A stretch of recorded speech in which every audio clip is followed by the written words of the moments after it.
Uh, what is good, everybody? Sorry about that. I'm just doing a couple last minute promos for the podcast tonight. Y'all are watching the Mikey T, the movie star podcast right now. Let me just make sure my audio is situated for tonight's show so we are Gucci. We got a couple dope topics tonight. Couple dope topics. I'm gonna put up a couple different polls for y'all tonight. This Tony Yayo situation. Tony Yayo has been given some of the craziest interviews as of late, you guys. You know, Yayo made his way onto Vlad TV. I believe he's made about 3 appearances on Vlad TV at this point in time. So it was only right that Yayo was going to make his way over to the expert opinion, my expert opinion, Math Hoffa's show.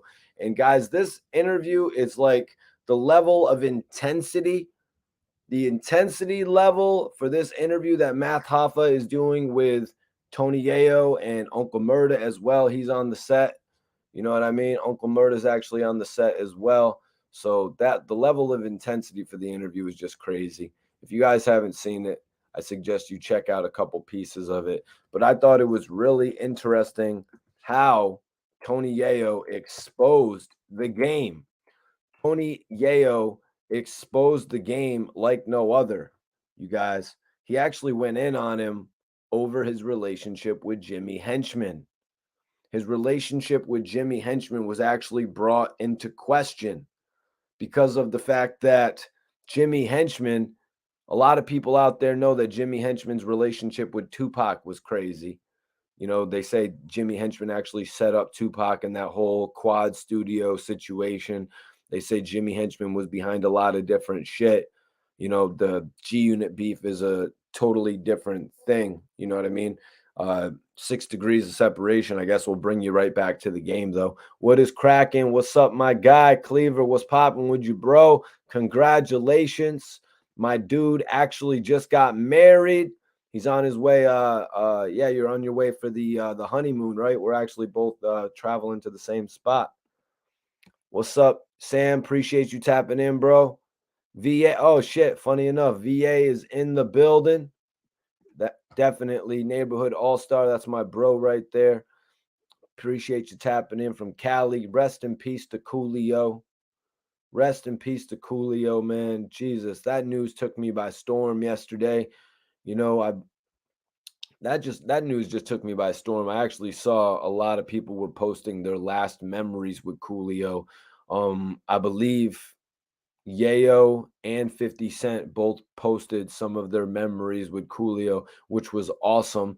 And I think Coolio was actually speaking with 50 Cent about like their last meeting or something like that, or their first meeting, maybe.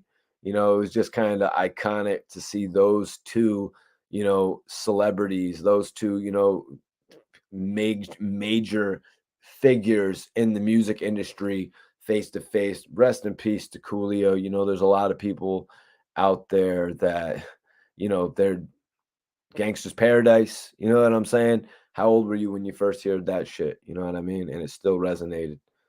Smoking on that super sour orange. I'm smoking on something exotic right now, bro. I actually got something exotic on deck tonight, Cleve. Got this Grease Boys, and this shit is fuego, you guys. I got some Oreo. Appreciate everybody tapping in. You know what to do when you tap into the live stream. You know what to do when you tap in on the live stream, you guys. Make sure you hit that like button. Let me know what city and state you're tapping in from, and let me know what you're smoking on. Let me see what the one this is right here. Oh, this is that fuego. This is that fuego Oreo that I'm smoking on right now, you guys. Let me get this butt out here for you. I'm not sure if that's one butt or not. Look at this shit, you guys. Look at this shit, you guys. Shout out to my dude who put me on. You know what I mean? He sent me out to one of these expos, one of these weed expos the other day. Actually, appreciate you tapping in though, Steve. What's going on? Everybody hit that like button, share this video one time. Share this video one time, you heard?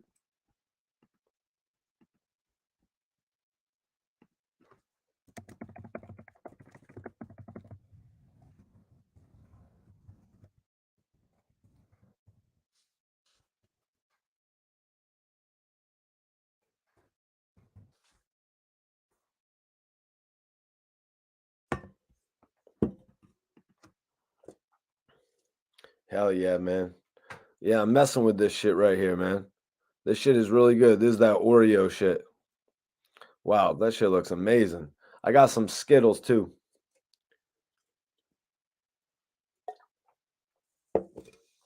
I got some Skittles too.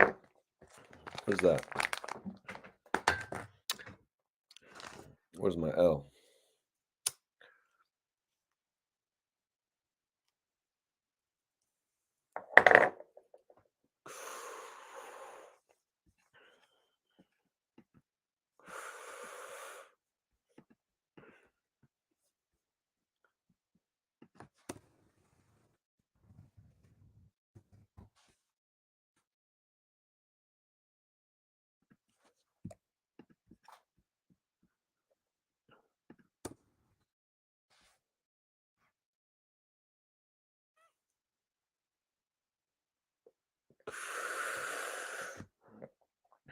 Nah, I just fall right asleep after drinking a Red Bull, to be honest with you, man.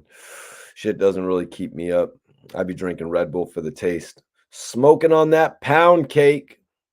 Yeah, that shit's good. I think I was smoking on some London pound cake the other day, actually. My boy grabbed a little eighth. My boy grabbed a little eighth at that store, actually. So my boy grabbed the eighth at that store. So I was definitely interested in trying that. So what did we do? We tried that, the London pound cake. Then we grabbed a bunch of the Oreo. I grabbed some of the Skittles.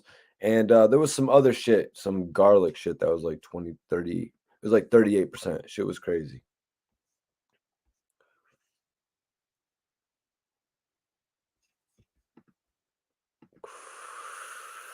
This London pound cake is hitting.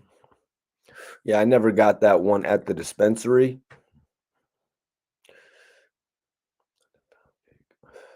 What pound cake did I have? I had some pound cake because I had gotten some pound cake that was hitting. Shit was hitting. This Oreo is hitting too, man. I ain't gonna lie to you. This Oreo is hitting.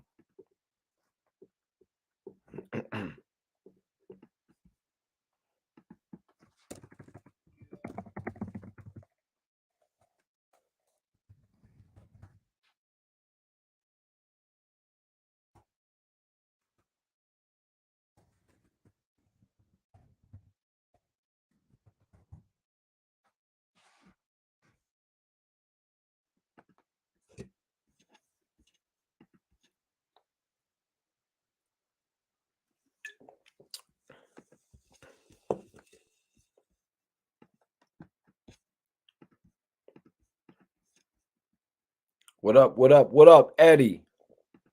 What up, Eddie Numbers?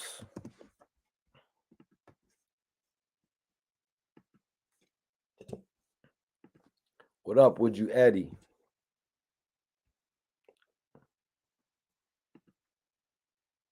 Please tell us what the difference is between a regular cart and live resin, bro. But lemon dosey dough, rainbow grease. Damn. 29%? All right, you're smoking right, bro. Yep.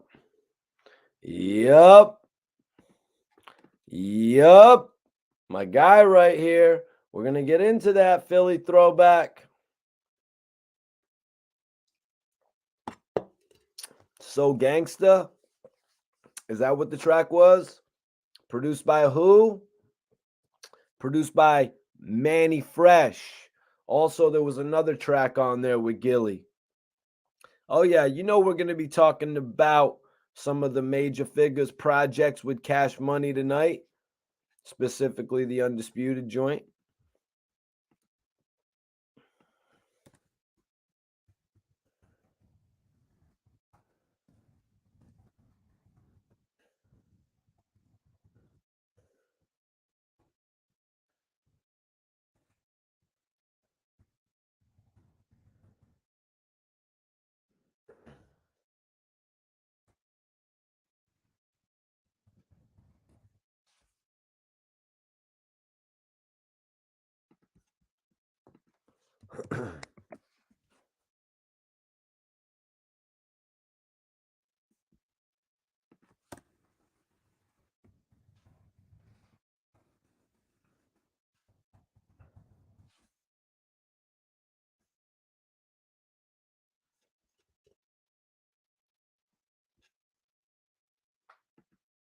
His whole flow changed after Gilly came to Cash Money. His whole flow changed after Gilly came to Cash Money. Well, tonight we got a couple topics, man. Tony, I was letting everybody know, Tony Yayo went off. Tony Yayo went off on the game. The feds ever knock at the game's door? Did Homicide ever knock at the game's door? Did they knock at the game's door in the same year? This is why the Tony Yayo is going off. Tony Yayo's going off because all of the G-Unit beef that came through New York City, he had to handle it. Tony Yayo had to put it all on his back, you guys. Let's be real here, man. Tony Yayo was the talk of New York.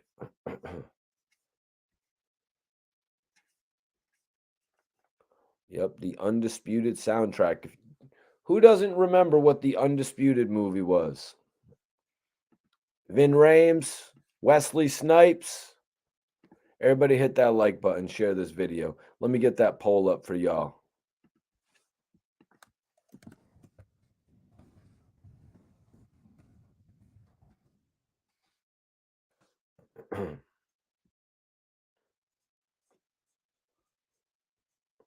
Gilly's influence was evident.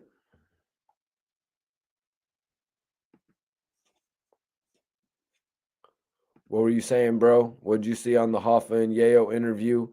Be a little bit more, descriptive so I can respond to your comment. You know what I mean?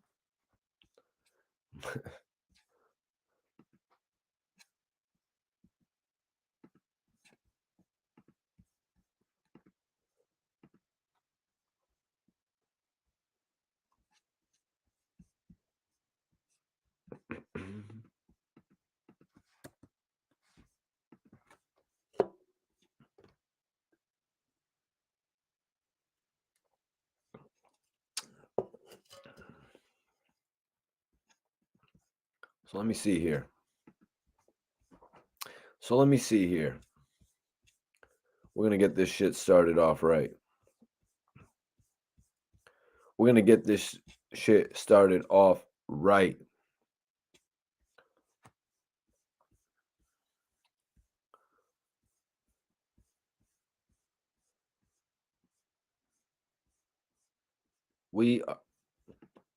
What up, Justin?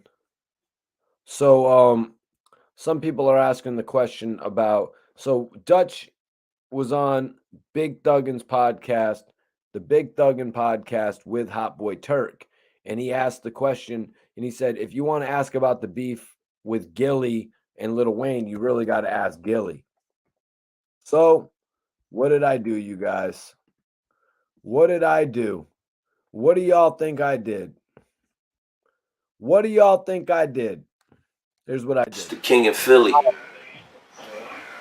The king, not the pawn, not the rook, not the bishop. Goddamn well know I ain't the queen, nigga. The king. Shout out to Mikey T, the movie star. You ain't fucking with Mikey, you ain't fucking with nothing. And if you got a problem, I'll come through and get your shit mopped up. So, Gilly, we were in Miami a few months back, and this was actually your first time running into Birdman since you two flipped. King of Diamonds. Yeah, you was there. You was in there with me. Exactly. Yeah. So I want to know, what was it that when you and Birdman connected, what were you guys talking about? How did it come about? I just seen him come in. You feel what I'm saying? And we had little differences in the past. You know what I'm saying? So he didn't see me. You know what I mean? So when I seen him walk by my table, you was there. I just walked across the table. And first of all, do y'all see this classic shit that I was filming at King of Diamonds? Look what we got here. We got Young Thug right there. Look what we got here. We got Floyd Mayweather right here talking with, who is that, Red Cafe? We got Gilly right here. He didn't see me. You know what I mean? So we got Red Cafe. You know what I mean? So when I that's Floyd seen him walk by my table, you was there. I just walked across the table. And Floyd Mayweather in the lime green. Went hollered at him, you know what I mean? Then a few niggas that was with him, you know, I know them niggas from being around. There's Floyd right there. Y'all see it right there on Mikey T, the movie star's camera. I don't know what other blogger out there. Let me know what other blogger out there got Floyd Mayweather. You know what I mean? Then a few niggas that was with him, you know, I know them niggas. There's Floyd right there. Take a snapshot of that right there. Floyd Mayweather on Mikey T, the movie. Blow that shit up right there, you guys. Floyd Mayweather on Mikey T, the movie star's camera. This isn't some shit that I took from another person's video. I don't do that shit, y'all. That's not some shit I took from another person's video. That's my shit right there. Like Gilly is saying, I was right there at King of Diamonds with Gilly the Kid when Birdman walked in. I was right there. You know what I mean? I was right there filming for the first time when Bangum Smurf met Rick Ross and gave him one of the biggest hugs I ever seen in hip-hop history. It was the biggest hug in hip-hop history. And around from being signed to Cash Money. So I went and hollered at Hot Boy. Elton, you feel what I'm saying? What's up, nigga? What's up, yeah? What's up, Round? You saw the love it was, you know what I mean? Then I hollered at Stunner because we ain't see each other. So come on, let's look each other in the eyes. Let's get an understanding. Let's find out if it what it is. You know what I mean? He looked me in the eyes. He said it ain't nothing. You know what I mean? I salute what you're doing, Will.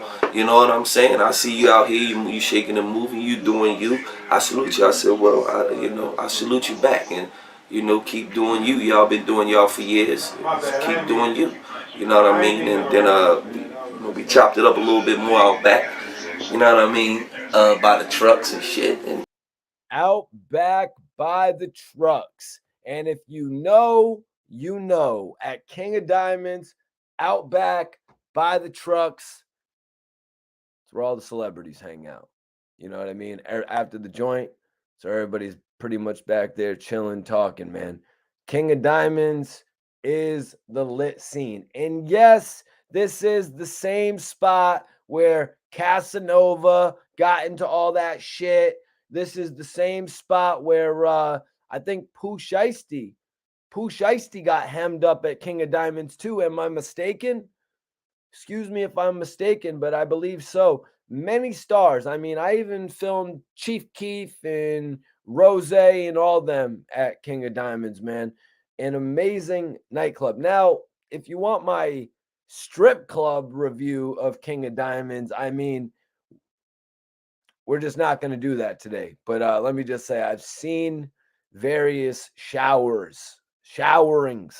I've been invited to King of Diamonds with the likes of Jim Jones, you know what I mean?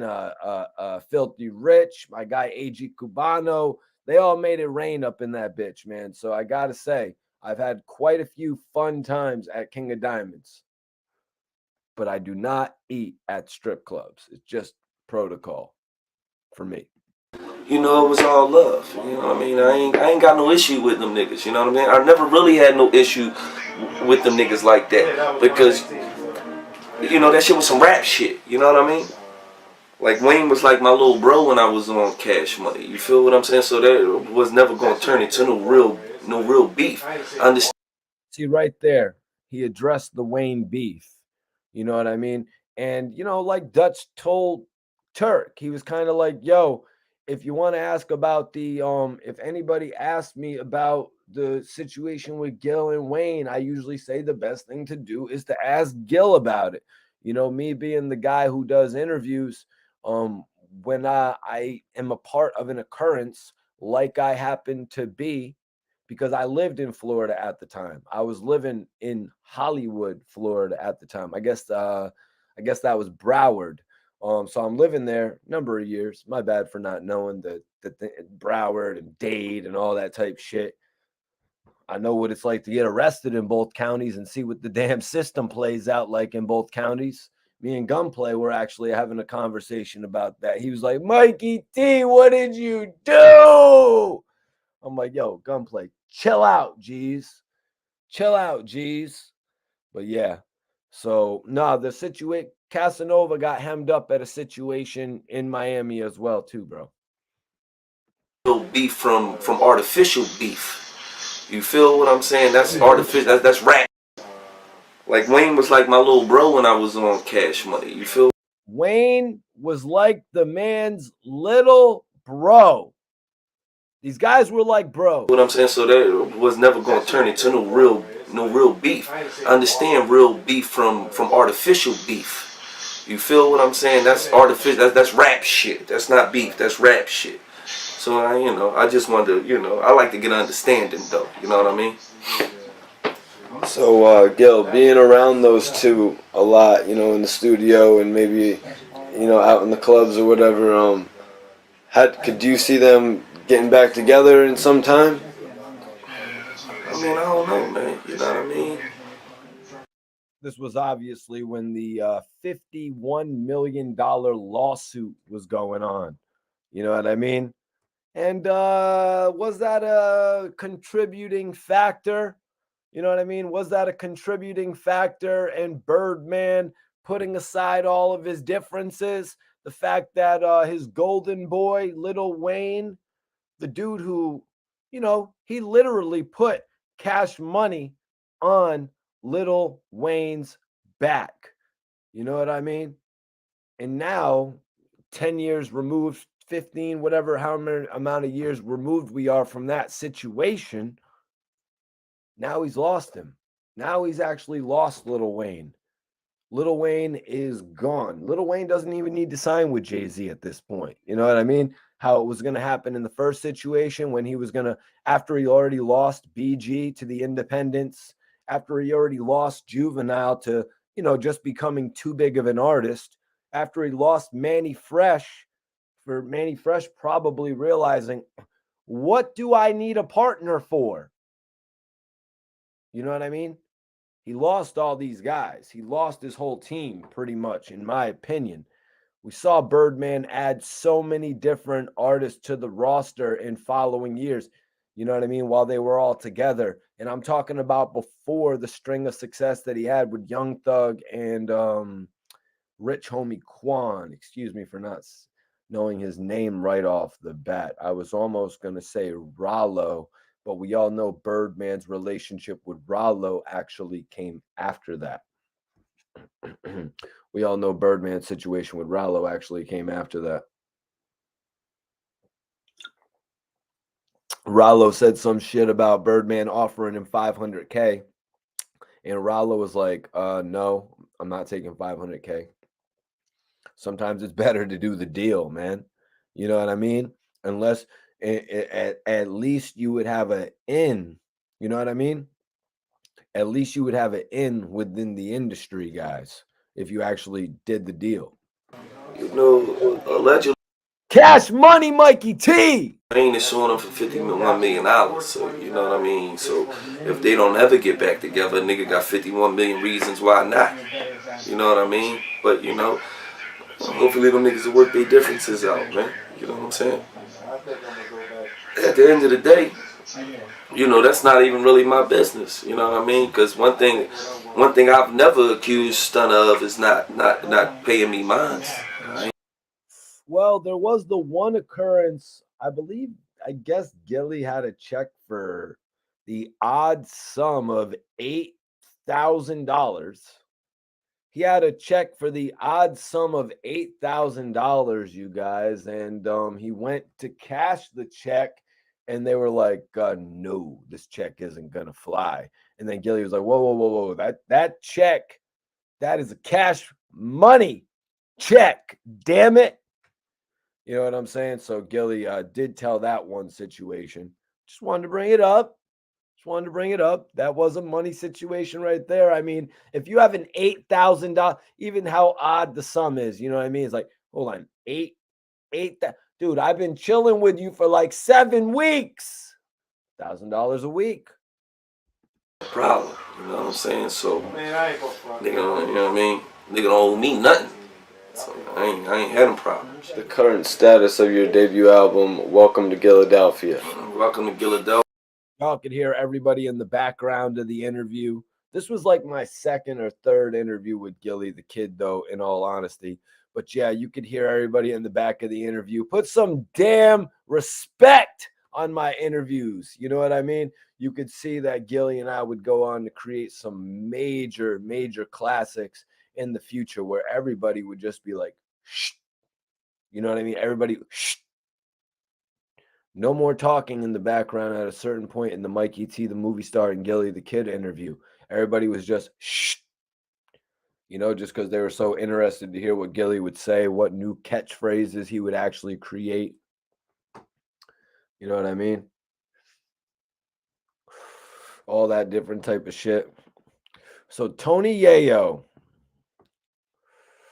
Tony Yayo got put in the hot seat this week on Math Hoffa's show, you guys. You got put in the hot seat, man. And I'm going to be addressing it all this coming probably tomorrow, actually. I'm going to be addressing the whole Jimmy Henchman situation with Tony Yayo. I'm going to go over that whole situation. I've actually never talked about that before.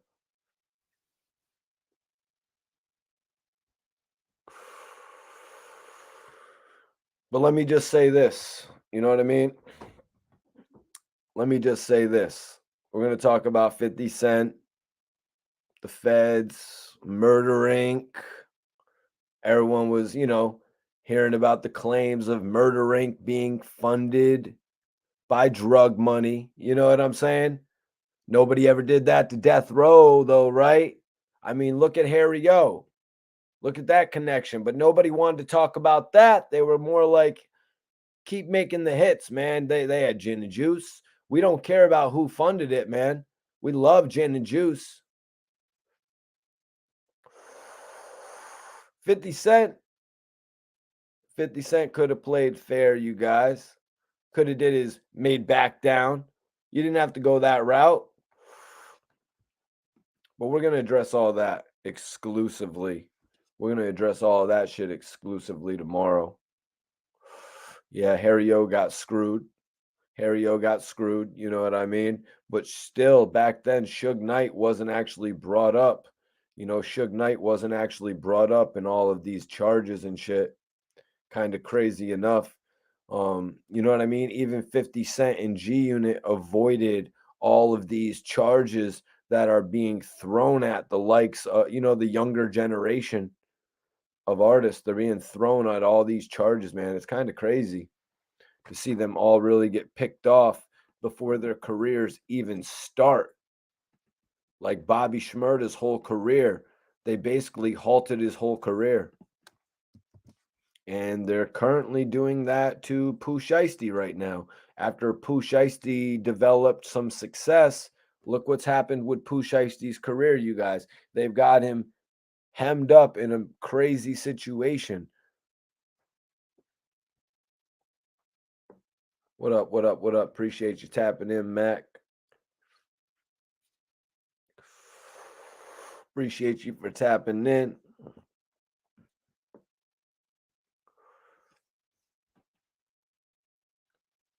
October 23rd. You feel what I'm saying? We gonna get back to that raw and cut shit. Of course I got some radio records on there. I got some girly records on there, but I got that street shit on there too. You know what I'm saying? Did he just say girly records? Yep, because Gil put out that one record with Jeremiah. And I think Gilly finally released the story of what happened with Jeremiah. If you guys haven't seen that, go Google that, man. You will get a kick. You will get a major kick out of that story. You will get a major kick out of that story that Gilly the Kid had with with Jeremiah for their video actually tattoo. So basically Tony Yayo exposed, he exposed the game for pretty much having Jimmy Henchman as his manager. You know what I mean? You guys know what I'm saying here? The guy who has Tupac tattooed on his body.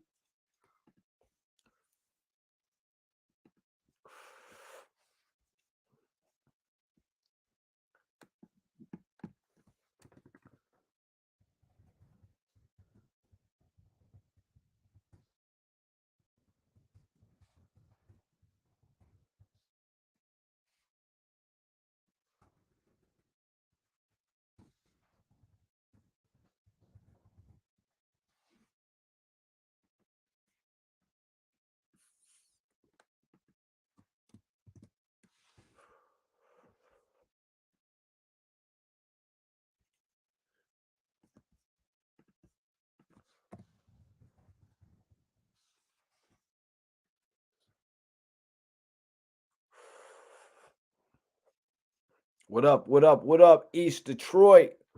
What up, East Detroit? Appreciate you tapping in. East Detroit in the building. If you haven't put it in there, let me know what city and state you're tapped in from. You heard?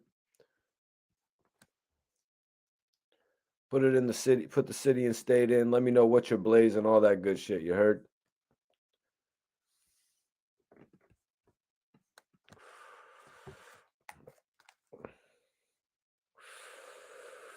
We them Grease boys.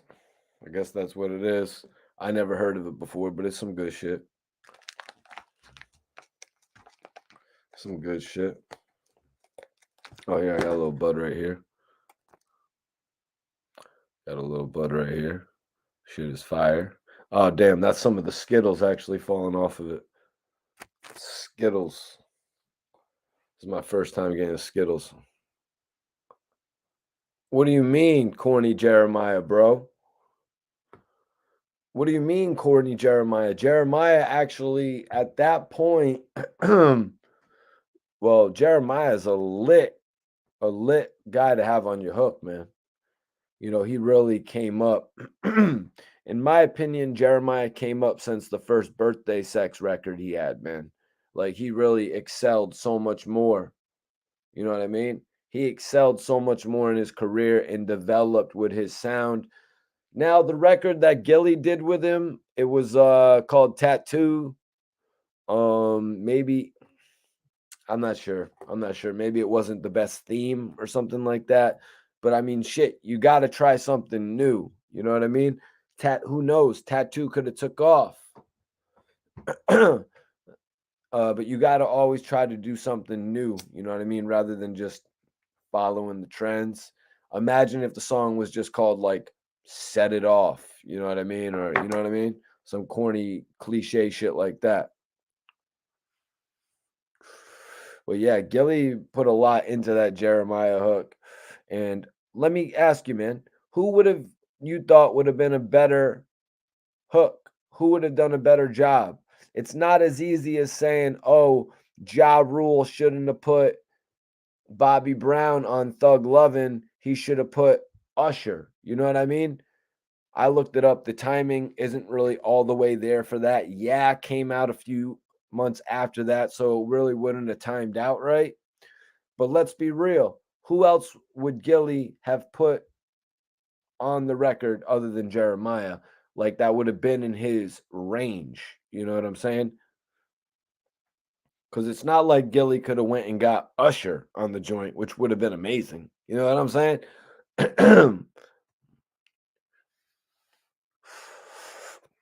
There would have been a whole, you know what I mean? Imagine what would have happened. There would have been a whole trend on the internet. Everybody would have been getting tattoos. You know what I mean? All different types of shit. All types of girls would be tattooing Usher on their, you know what I'm saying?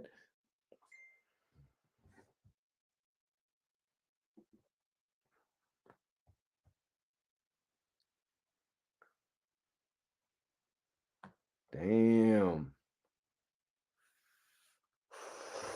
Payroll interview? Okay, let's get it. Payroll interview? Let's get it.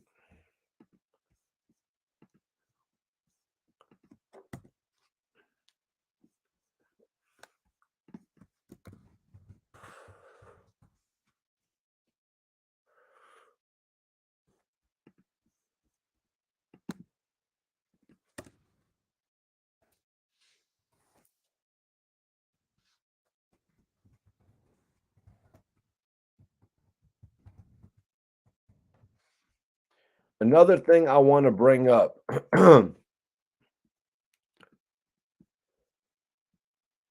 Another thing I want to bring up is how Yayo talked about touring. You know, Game, what up, C? Game spoke about touring and said something that obviously caught all of our attention. When the Game spoke about touring, he said G Unit was getting paid about 100 grand a piece. 50 was taken like a 1.5 million, or at a second point he said 1 million, and G Unit was splitting. And G Unit was splitting like $400,000-$500,000 between the 4 or 5 of them. So they were making like 100,000 a piece, is what the game was saying. Now, Tony Yayo brought something that I think is an even bigger. It's an even bigger example of why the beef was dumb. The beef was unnecessary to the table. Tony Yayo said, imagine if they never started beefing. The game, Yayo, Banks, Buck, all of these guys would, G Unit, Who Kid, all of these guys would have been able to come together. They would have all been able to come together, y'all, and actually tour without 50 Cent and command $1 million, command $500,000, still getting $100,000 a piece. Tony Yayo exposed this man. He exposed him on the ins and outs of his career, from working with Jimmy Henchman, a known enemy of Tupac, one of your idols. So you're working with a known rival of your idol. Okay, that doesn't sound like something the game would do. That doesn't sound like something the guy who name dropped every single rap artist on the documentary, a little bit less on the Doctor's Advocate, got right back to it on LAX. That doesn't sound like what that guy would do. You know what I mean? The character just seems a little bit off. It's offset a little bit. So the fact that Yayo broke that down, working with Jimmy Henchman, which a lot of people have said over the years, but nobody will say it on a platform like Math Hoffa's. Now Yayo's saying it. So listen to it. The man was managed by Jimmy Henchman. The man was managed by Jimmy Henchman, a known enemy of Tupac. And you allow that man to make rulings in your career. Now, I understand we are far past that. I understand we are far past that, you guys. You know what I mean? We are far removed from that. Jimmy Henchman is locked up. 50 Cent has put him on blast for being a rat. We are far removed from that. You know what I mean? The game has a new manager. You know what I'm saying? So we are pretty much past that point of whether you like or dislike the game for that reason. Now, the record sales might point out something to you. You know what I mean? The fact that the game actually sold 18,000 copies first week. So the man went from selling 580,000 copies to 360,000 copies to 220,000 copies to 18,000 copies. Woo! Woo! Man. Now, like I said, if Game could actually sell 18,000 copies 3 times a year, which might dwindle, he might only sell 11,000 copies, Coi Leray numbers, as they say. You know, but the difference with Coi Leray is she is touring all over the country. You know what I mean? A lot of these artists that are more legendary, a lot of the artists on the more legendary end of their career, they're only touring outside of the country, and that is a lot less frequent. You know what I mean? I see some of the OG schedules. I be following people on Instagram too. You know what I mean? I keep in tune with what people are doing. I'm seeing the way people are styling their touring. I'm seeing where people are touring. You know what I'm saying?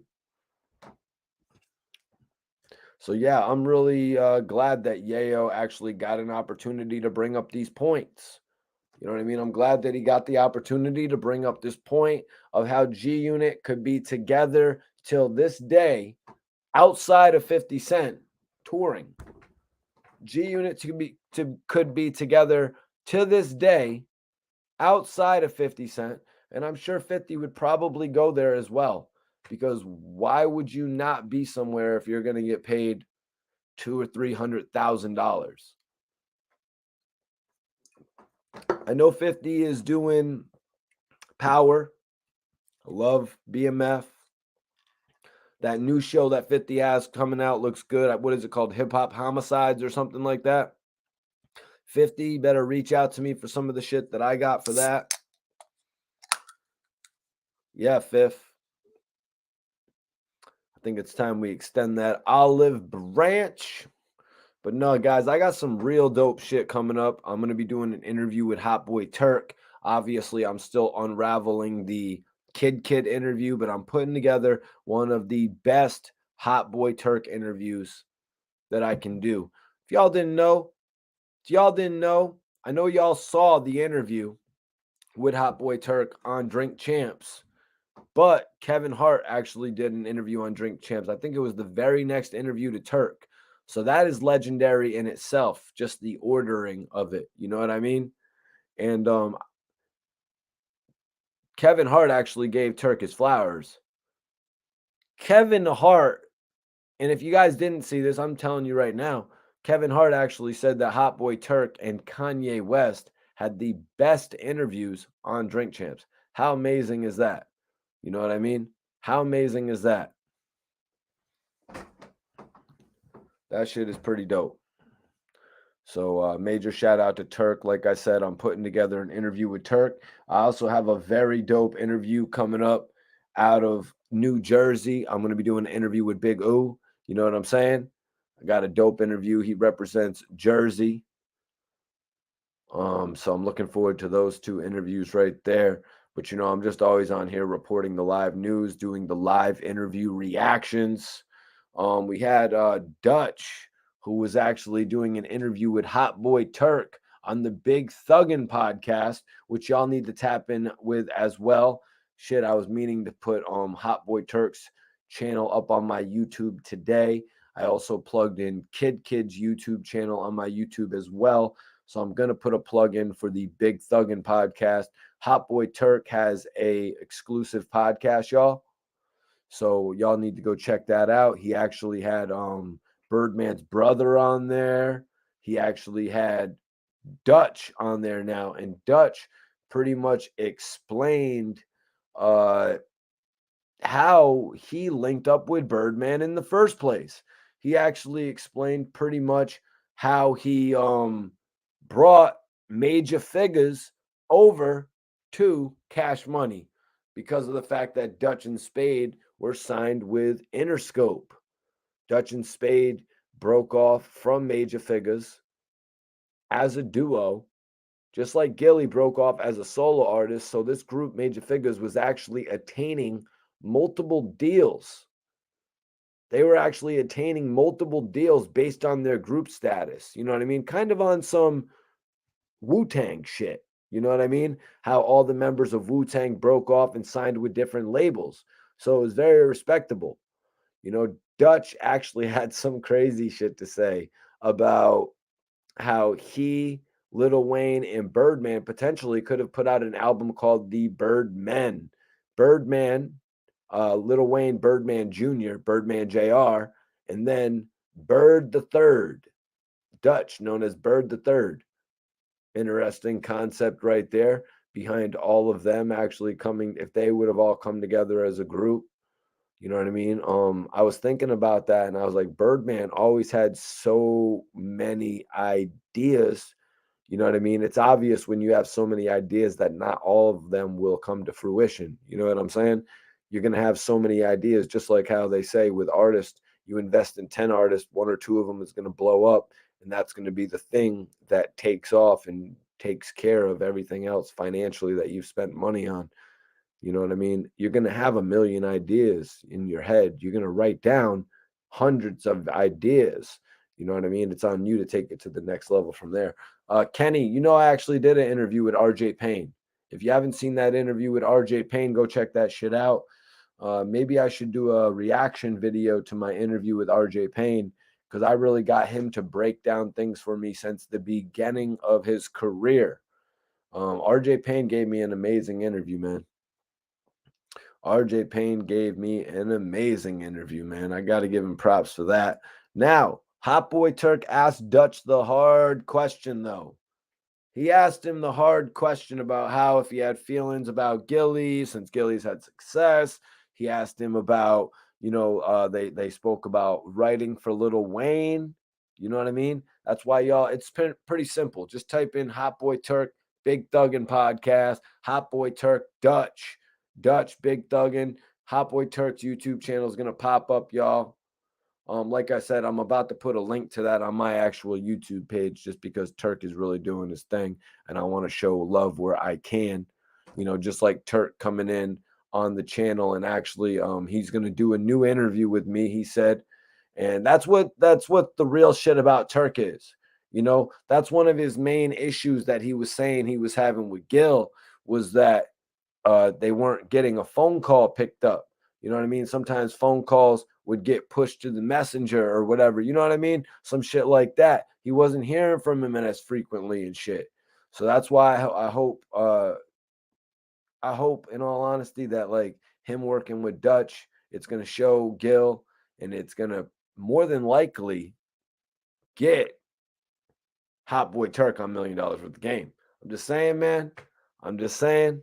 But we'll have to wait and see if that actually happens with Kevin Hart, who is from Philly. Kevin Hart, Gilly, man, we can't deny this. You can't deny it. Kevin Hart, right?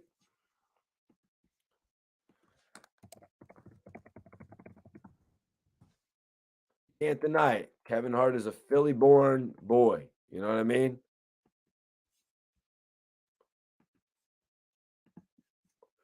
Philly-born. And you got the Philly-born biggest celebrity. That's right, I'm saying it.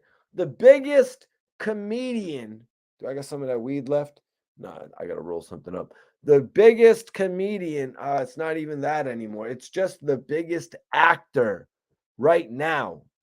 You know what I mean? I'm not talking. You got The Rock there. You know what I'm saying? You got Mark Wahlberg still there. You got who's the other guy? Obviously you got Leonardo DiCaprio. I was thinking of somebody else though.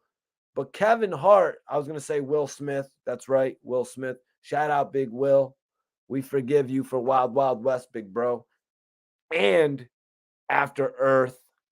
And slapping Chris Rock. We forgive you for all that shit. You get the 3 forgives. Yeah, Kevin Hart is amazing, man.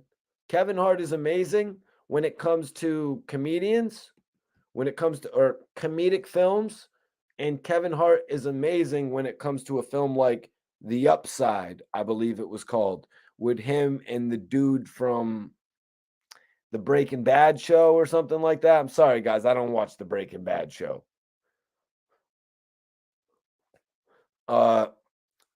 Guys, go check out that what's it called? That new Kevin Hart movie. What's it called? Me Time or something like that. Freaking hilarious. Go check out that other new movie he did. I think it was Woody Harrelson and him in it. Freaking amazing. His stuff is some of the best work that I've seen in a long time. Imagine Chris Tucker making money talk, but it actually has like more production value. You know what I mean? Because what was it about Money Talks? It was Chris Tucker. We wish it could add a little bit more production value, which is what was so much better about Rush Hour. But then they started overdoing it with Rush Hour 2. They really, really killed it with Rush Hour 3. You know what I mean? They really did it with Rush Hour 3. I don't know about that Neighborhood All-Star. Are they really making Rush Hour 4? I thought I'd heard something about that, but I must have put it from my mind. I thought I heard something like there was a TV show. They stopped the TV show. in favor of making a film or something. I thought I heard something along those lines. Obviously, I don't report on too much. I just want to say, in regard to us talking about Turk, Dutch, Gilly, Wayne, Kevin Hart actually went on Nori's show and said that Turk had the best interview on Drink Champs. So I think that should be one reason that Wallow and Gilly bring Hot Boy Turk on. Damn, that's crazy. That's crazy because that just hit me in my head, you guys. And that's going to be the question. That's going to be the new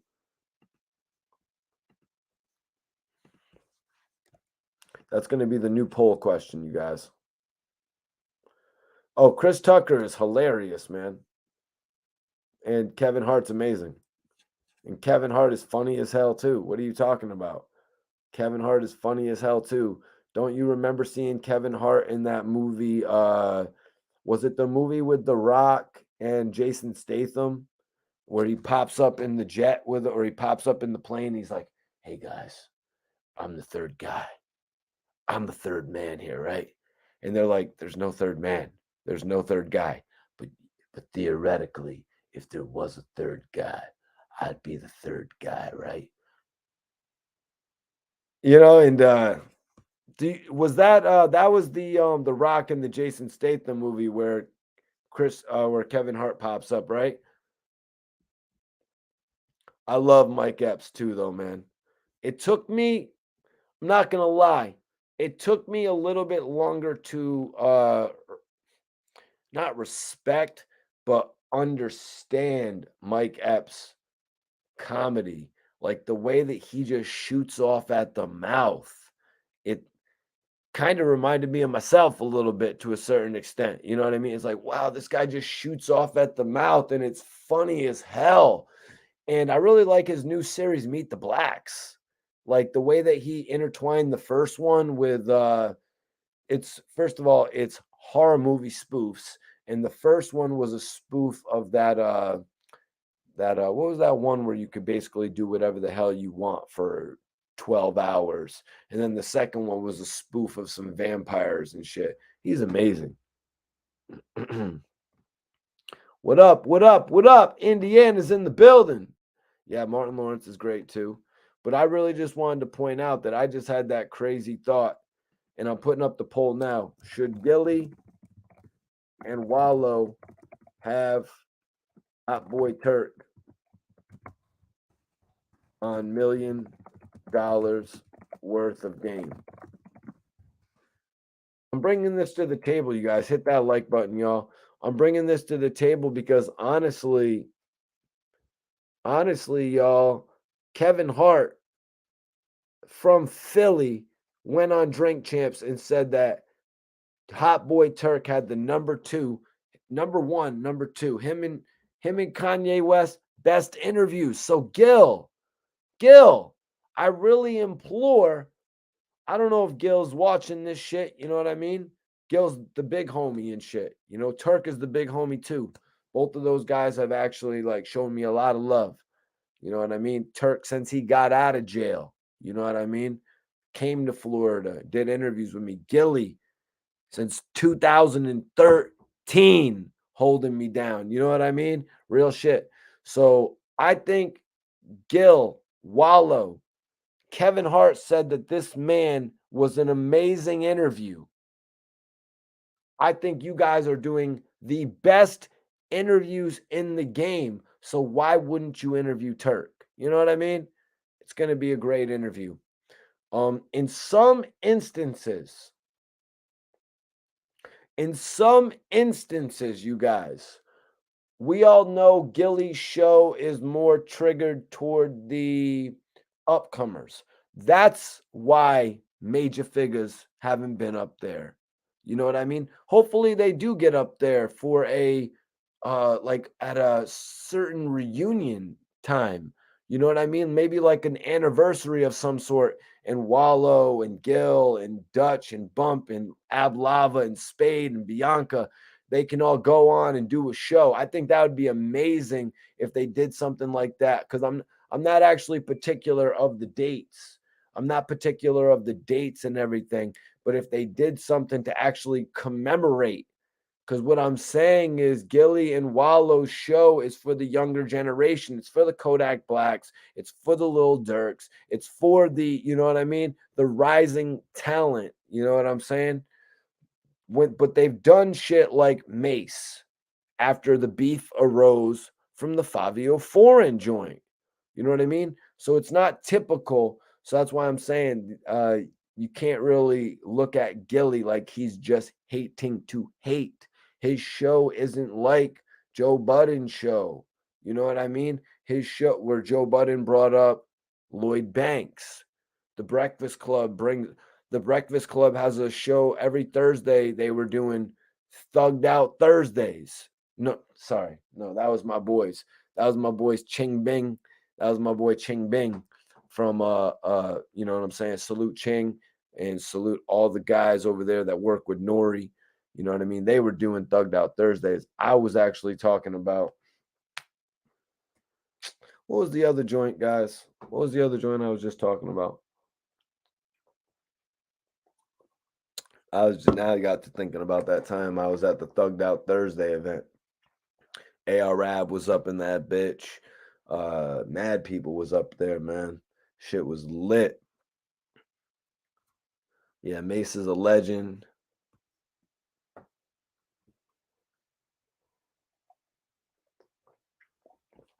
Let me see what the polls looking like. Let me see what the polls looking like.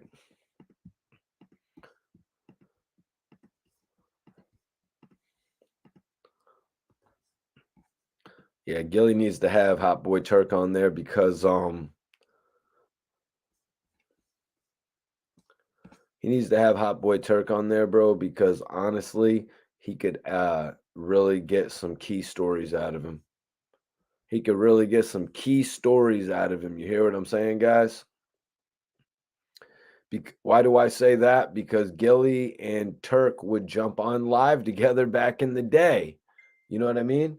Gilly and Wallow, or excuse me, Gilly and Turk would jump on live together back in the day, just like Gilly would jump on live with anybody, and they would just do some ill-ass conversation, you know?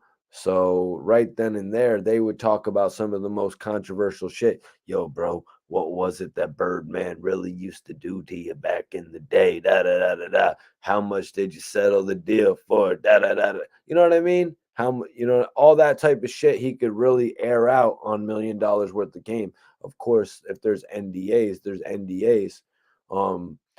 But even when you heard, or if you haven't heard it, go check it out. Hot Boy Turk and Dutch had a dope conversation. Turk is remembering parts of the Hot Boy Cash Money history while talking to him. So if they have a conversation, more stories are going to be brought to the light. You know what I mean? But if they don't have a conversation, we're not going to get these stories that we all want to hear. You know what I mean? There's only but so much. Maybe Math Hoffa. I'm not sure if Math Hoffa has had Turk on the show. I don't think he had. I'm not too sure, but that would be dope. You know what I mean? Vlad has done a lot of him on the show. Now we got the 3.5 hours. I think 2 hours 45 minutes, 3 hours. I'm studying it right now. Nori does an amazing job when it comes to interviews, and obviously Nori messes with my interviews as well. I want because he had obviously seen my interview with Turk. That was kind of crazy when Nori quoted my interview with Turk when he's like, "Tastes like pennies. It's nasty." That was kind of crazy. I'm not gonna lie to you guys. That was kind of crazy when I heard Nori quote my interview. What up? What up? What up? Tennessee. Tennessee's in the building. What's good with you, Tennessee? Appreciate you tapping in tonight. Definitely appreciate you tapping in tonight.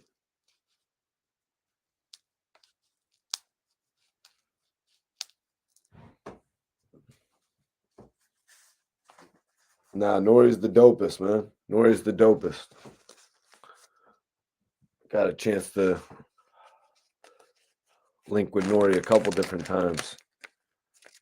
Each time it's all respect. You know what I mean? Nori's a real one.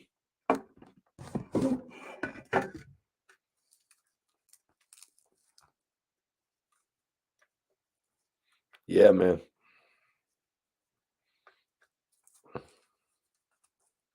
Big Thuggin' Podcast. That's Turk's platform, yo. That's his podcast. What you rolling out of Neighborhood All-Star? I'm about to roll one too. Oh, you said you was on cones, right, bro? Damn, Lucci.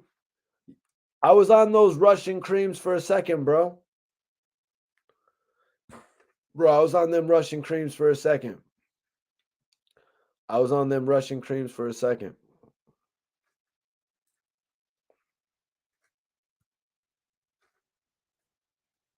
You know they had the Russian cream Dutches, man. I was on those for a second, bro, and I wasn't really feeling it. Yep. I know you was smoking on them raw cones, bro. I was on, I used to be on, I don't know if you was tapped in back then, bro, but I used to be on them shits heavy. Like every single show, I would be smoking those. If anybody in the chat remembers when I used to smoke all the cones, I would like pre-roll the shits right out the thing.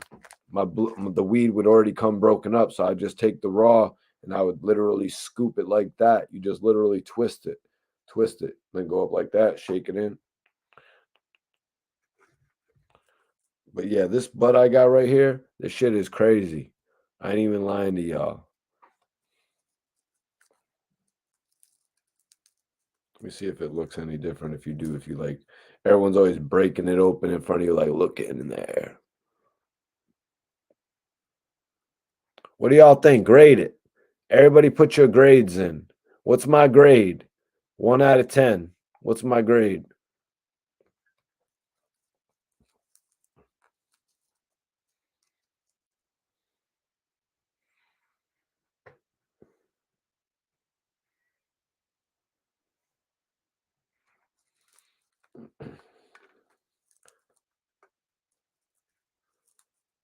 What's my grade, y'all? 8.9?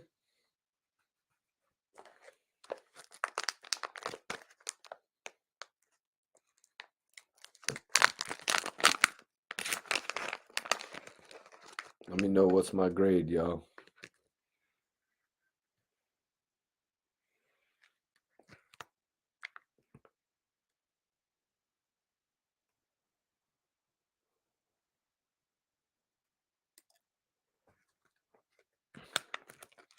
Put it in. What's my grade? 1 out of 10. 1 out of 10. What's my grade, y'all? Let's go. Everybody in here, share this video. Share this video. We're going to get started when we get like 100 people in here. Let's go. That's some Oreo. What up? What up? What up? Solid 9. That's what's up.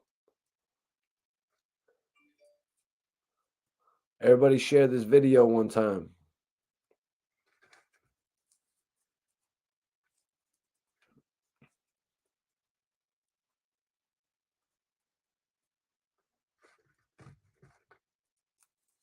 Oh, damn. So what is... Damn, so what does that break down to a O? Is it really? What up, what up, what up, cool world? Appreciate you tapping in. Ooh-ee! Yeah, man, I would definitely like Hot Boy Turk to tap in, but obviously he has his own podcast. I am planning an interview with him, putting together a lot of dope questions. I think he'd be messing with the StreamYard, yo. So I could literally just send him a StreamYard link, but he's doing his thing. 150, 175. Send them. Whoa, whoa, whoa, whoa, whoa, whoa, whoa, whoa, whoa, whoa, bro. Yeah, facts, man. I wasn't paying no more than 2. Smoking on that Grandiflori. Grandiflori is good shit. I ain't gonna lie to you, man. So let's get into it, man. Let me get animated with it, y'all. Let's get animated with it, guys. Let me get into this. Let's get into this shit.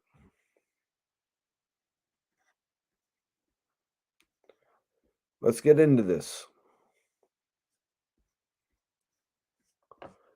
Do y'all want to talk about the real 50 Cent?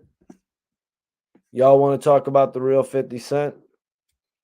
About how the real 50 Cent was a gangster from Fort Greene, Brooklyn, the projects of New York City, housing authority.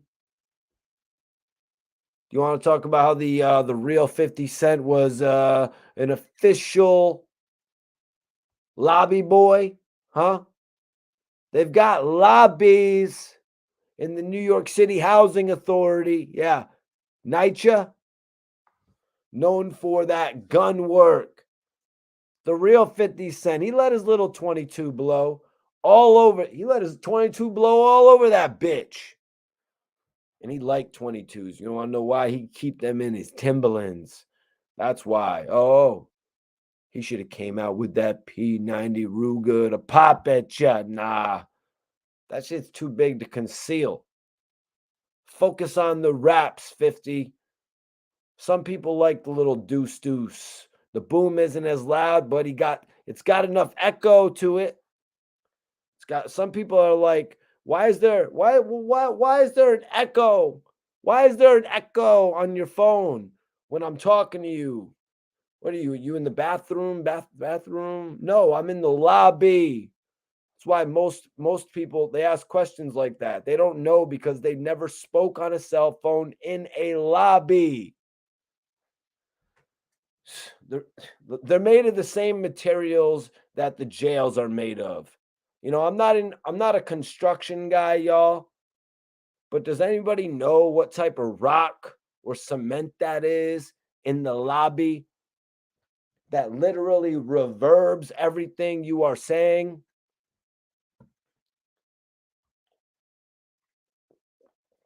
Y'all think I'm bullshitting? Y'all, this is why it's super hard to creep in the lobby. Super hard to creep on somebody in a lobby because you hear everything. So Mav spoke on Game and G Unit. And he's like, we got to talk about that. And Yayo said, 51 2 Emmys. 51 2 Emmys. You think I care about that?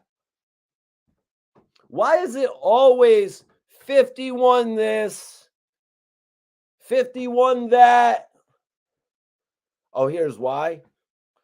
Here, how many Emmys did Yayo win? How many did you win, Yayo? How many Grammys do you have, Yayo? 50's success is not your success, Yayo. The reason 50 said I'm done carrying G Unit is because you and Banks, Yayo, you don't have nearly the same amount of success as 50. You are lit off of association. Tony Yayo, from the beginning of his career, has always been lit off association. That's like me saying I'm known for being Kim K's boyfriend. What does he do? That's like everyone knowing you from Kim K. It's like Kim K is lit, but who are you? 50 is lit, but who are you? Oh, let me ask. Bangum Smurf who you are, right? No wonder nobody knows who you are. Who's Lloyd Banks again? Oh, he wasn't even outside? Nobody knows who he is, but he raps good, so we'll give him a pass now. How come talent didn't shine through?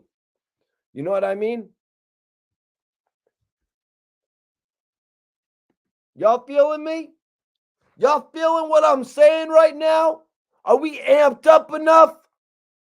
Or do you want the low-key, chill, vibed out Mikey T?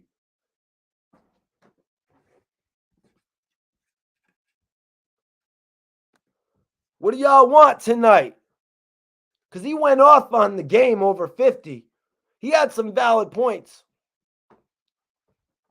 Like he said, at the end of the day, we effed up a lot of money. Because we could have went overseas with Game, Banks, Buck, Yayo. We could have went out and made millions overseas. But you made GU not. But you made GU not. Sure. And look at this right here. Look at this right here. He said this with Math Hoffa. When I was on the balcony in Battery Park, I guess that's right when he got out of jail. I guess he lived there when he got out of jail. And I heard 50 giving him all of them records. This is how we do. I'm like, you giving him all that shit, bro? So he was hating on the game right away. The same dude Yayo featured on his album, Running. Why you giving this the game? Give me this shit so I can put it on Thoughts of a Predicate Felon. All I got is Live by the Gun. And I know you don't love me. Give me this record. It fits me better. He wasn't with us, Fifth. Everybody share this video. Everybody share this video right now. Hit that like button and share this video if you want me to continue this roast session.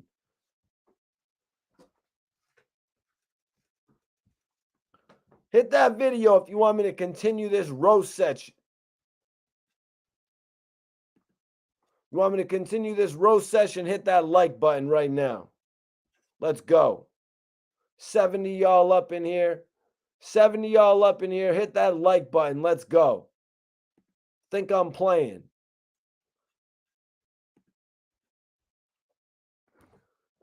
This is like really irritating me because you know I mess with Yayo. But yo, why hate? Why hate on another man? You already got your setup of records, man. Dude's like, F him. Why you giving him hits for? But you know what, man? Because of Yayo's relationship with 50, I guess you got to say there's nothing wrong with Yayo feeling like that. That's not hating. You wasn't around us. Why isn't Banks getting this? Give this to Smurf. Why are you giving this outsider from the West Coast all this shit? Yayo saw it for what it was. Game can't be down with us. Simple reason. He is not from our hood. Young Buck could never be down with us. Simple reason. He's not from our hood. This is G Unit. Yeah. They're extended family. We can try to make it work, but they're not going to get the same love as Banks and Yayo. They're not going to get the same love that we're going to get. They're not day ones. And I respect that. I respect that about Yayo because you got to be a day one. Maybe 50 didn't want to hurt Yayo's feelings and tell him like, Yayo, you're not that good at rapping and it's no secret. This isn't groundbreaking news. Tony Yayo, you're not that good at rapping. It's not making any headlines. You know what I'm saying? Yayo, sorry, you're not that good at rapping. It's no secret. I'm going to give this to the game. Did Yayo get 5 mics in the source? How about Double XL? Vibe? Did he get? Yayo didn't get 5 mics. Yayo was mediocre to critics and to people. He was mediocre to the critics, and why? He was mediocre to the people who listened, and why? Because he wasn't saying anything groundbreaking. He was sticking to a certain subject matter. You're right, Yayo. You could have been like Kanye West with your shoes, but Reeboks ain't cool enough. I gotta have my Louis. Gotta have my Prada. 50 said we are getting paid to wear Reebok. Take your Gucci off. How are you expecting us to go to the store and get the G Unit sneaker if you ain't wearing it, Yayo?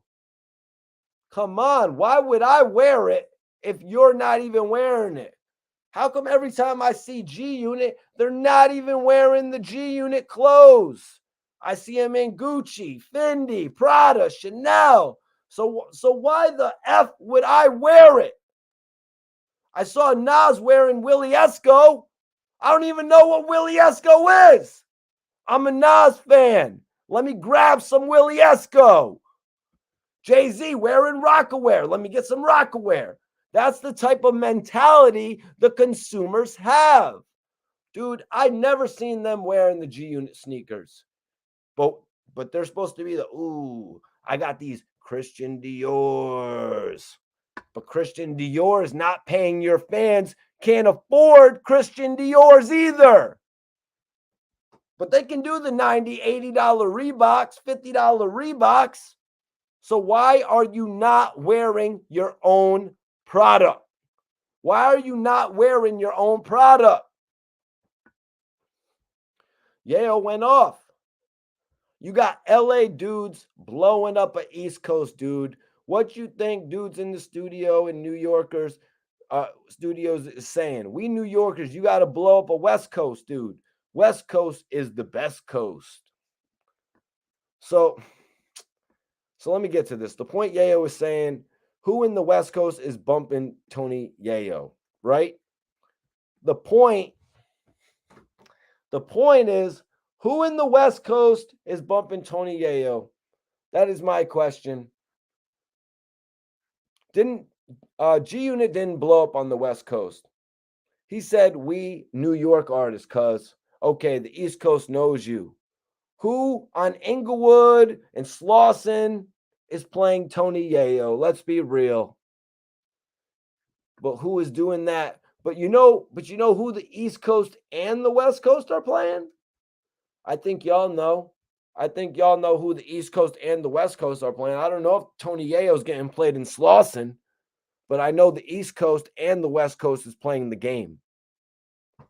Why? Because this dude sounds like an East Coast artist, but he's from the West Coast. We got the best of both worlds. And this guy is better than Tony Yayo. Is the documentary better than Thoughts of a Predicate Felon? Let's get our next poll question going.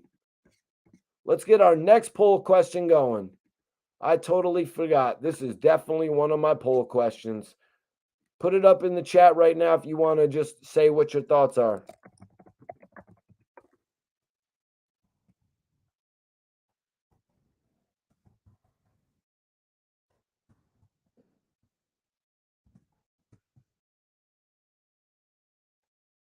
The documentary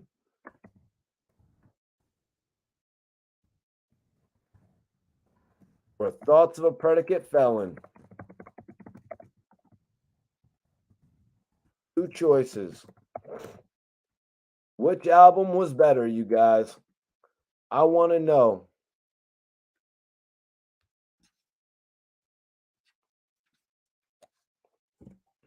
Hell yeah, we got a lot of respect for Yayo.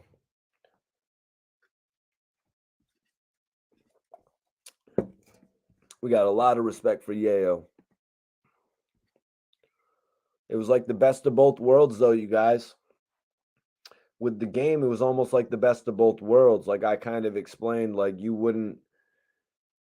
Were the guys from G Unit really all that popping in the West Coast? I mean, probably Lloyd Banks. He sold a shit ton of records. Can you really count Young Buck? He's a Southern artist. Yayo, were they playing Yayo and Slauson? Were they? I seem to recall Spider Loke saying some crazy story about Yayo doing the wrong thing at a Cali show. But also, I do recollect Yayo saying some different things, trying to interact with the California fan base, just to be real. Yayo really wanted to impact a lot of sales. So, but yeah, is the documentary better than Thoughts of a Predicate Felon? Did I put the poll up? Let me see. I don't know if I put the poll up in the actual chat. Let me see. Okay, Gilly and Wallow should interview Turk. 63% of the people say yeah, that. Better album.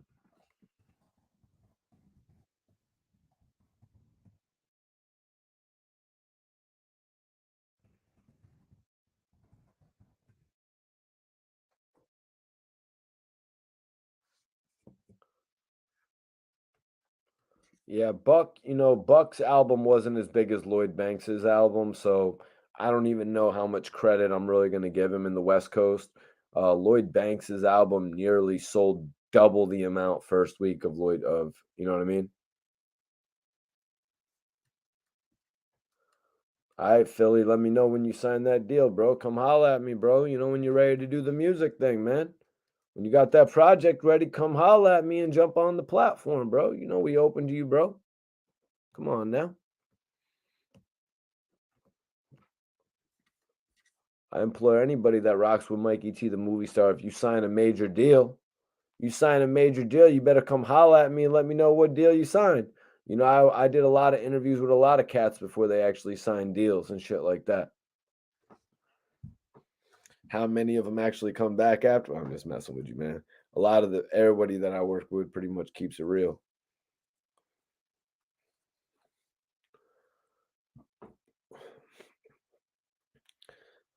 Okay. Okay, that's a good fact right there, Lucci, about Shorty Wanna Ride getting more play than any Lloyd Banks song. Now, Lloyd Banks had multiple songs from the first album. He actually had On Fire. He actually had Karma, which is the female song with Avant, who, sorry, I don't really know who Avant is. Sorry about that. And he had I'm So Fly. So you're really telling me So you're really telling me that Lloyd Banks didn't get more play with all those records than Young Buck? Shorty Wanna Ride was a jam, though. You know what I'm saying? People was loving that song, and I still go with the fact that Young Buck was actually going to flop on G Unit. A lot of people believed Young Buck was going to flop, but he turned out to be a hit. Young Buck turned out to be a hit on G Unit, and everybody was like, "Holy shit, that worked! Nice." They thought that was going to be 50 Cent's first failure. Some people don't want to remember the history. Some people don't want to remember the history. Whatever. That's on y'all. You don't want to remember the history for what it really was. Yes, we liked Young Buck, but it looked like Young Buck was set off to fail based on that Let Me In. Nobody wants to remember the actual facts of history. It's on y'all.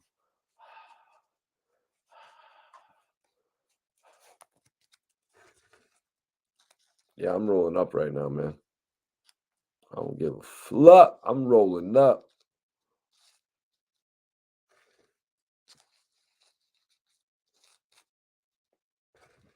Man, I wish I wouldn't have mixed this Oreo with that Skittles, to be honest with you guys. There was just a little Skittles on there, so damn it. And that's why I had the other tray too. I got 2 trays. I got 3 computers. I got 2 ounces.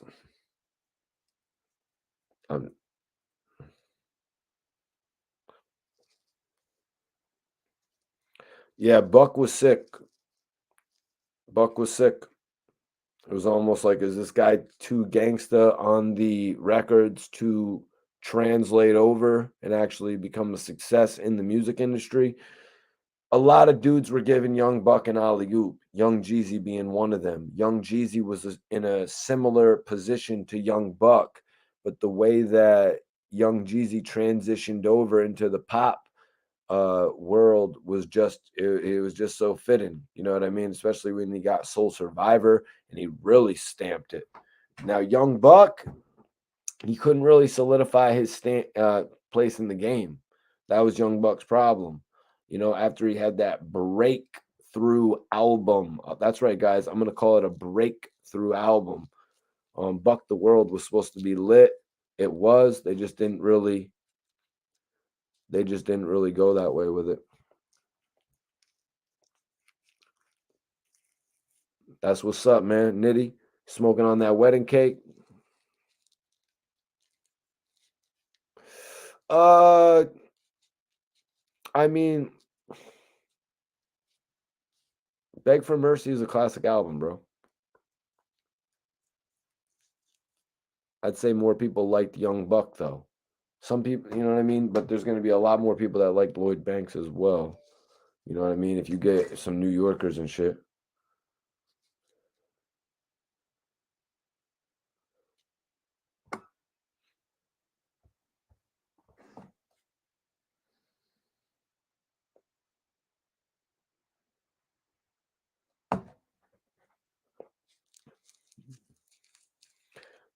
I ain't seen no GG4 in a minute. I'll be real with you. Young Buck messed up. You don't think he understood business?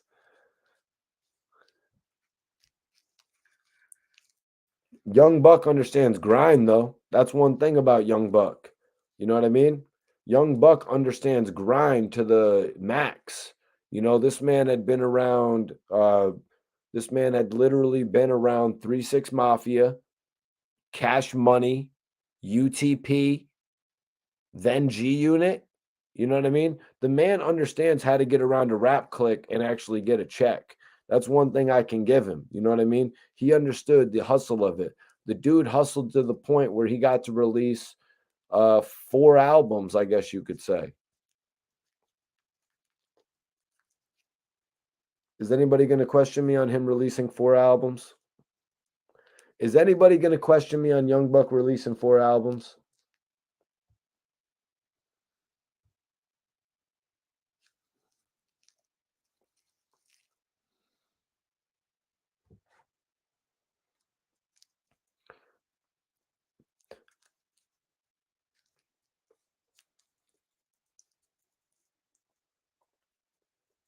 Yeah, Buck is from Nashville, Cashville. Did I say he was from Memphis, bro? Obviously, that's why he calls it Cashville, replacing the N with a C. Cashville, Tennessee is what they would say.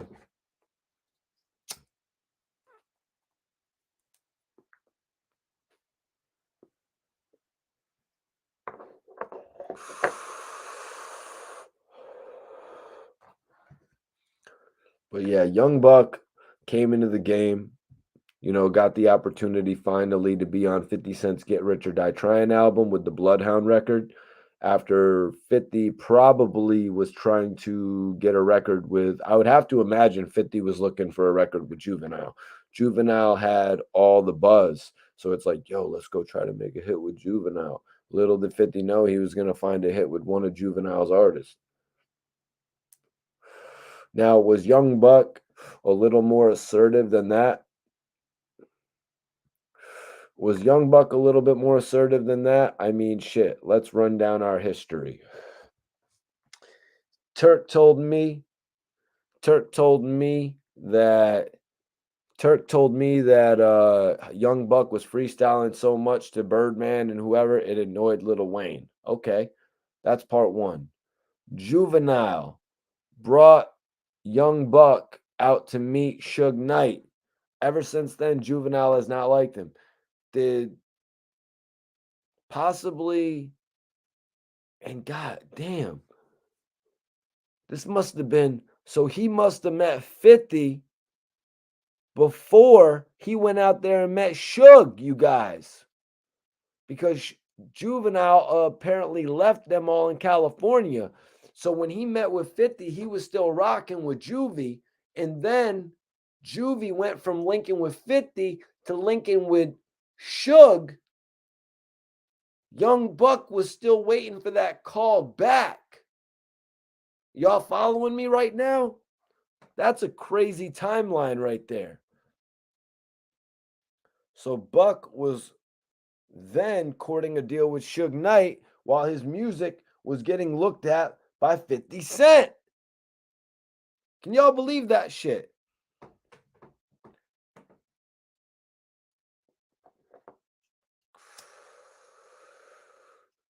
But my theory is that Young Buck went extra hard each time. When he met Birdman, when he met DJ Paul, when he met Suge, when he met 50, I imagine you guys that Buck went hard each time trying to get that person's attention through meeting them with Juvenile. A lot of times that's how it'll be. I remember one time I brought this dude out, and funny enough, it was with Turk. Turk actually had me out for his New York run, and this dude was an upcoming rapper, and he was a friend of mine and shit. And he was all smoking by Turk. Turk had just literally got out of jail. Turk was like, what the hell is this guy doing smoking by me, Mikey T? And, he was like kind of like excited to be up on the scene and shit like that, doing all types of extra crazy shit. He done passed on now. Rest in peace, Matty Raw. You know what I mean? It's just crazy to think about shit like that in the past. But a lot of people will do shit, you know what I mean? Just to try to get up in the mix, trying to push themselves to the next level. And who's the fault? Somebody for doing that. You know what I mean? Who's the fault? Somebody for doing that. Who cares if Lil Wayne thinks you're annoying as long as you go on to amass an amount of fans? You know what I mean? I'm sorry, Weezy. Weezy didn't like Young Thug either. Weezy thought Young Thug was kind of biting his style too a little bit. It's like, but yo, if you care about what everybody else thinks, you ain't going to be able, you know what I mean? You ain't going to be able to go out there and accomplish the goals that you set forth to accomplish in the beginning. So why care about what other people are thinking about you? Be the person that you want to be. Be the person that you are. You know what I mean? Yeah, UTP. Buck had gone back to Cash Money. Birdman had apparently hit Buck up and was like, yo, Buck, you want to be in this group called the Head Busters? Buck, you want to be in this group called the Head Busters? Buck is like, shit, doesn't look like I got much going on right now. Kind of like Ab, I guess, when Ab said he got the call from Birdman. Buck's like, I don't really got shit going on right now. All it is a drive. Somebody tell me how far it is from New Orleans to Nashville, Tennessee. Somebody look it up on Google right now, how far it is, and tell me that person would not start driving. And tell me that person wouldn't start driving for the opportunity. Oh, the group's called the Head Buses? Let me think.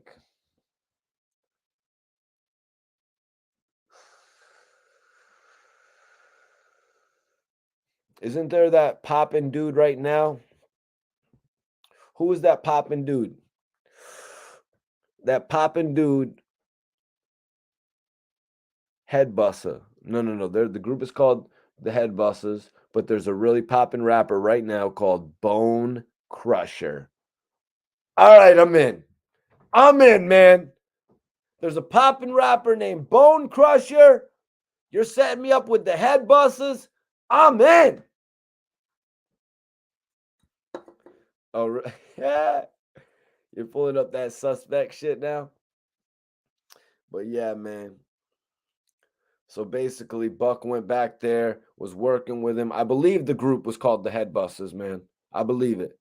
And then Juvie pulled up on some UTP shit.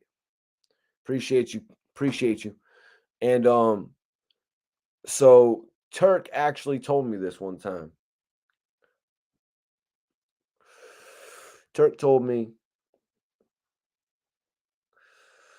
damn, I believe Turk told me this, unless he said it in another interview. You know, I've had so many conversations with Turk, but Turk does a lot of interviews. You know what I mean? Turk does a lot of interviews too. And he actually said that he seen BG's office.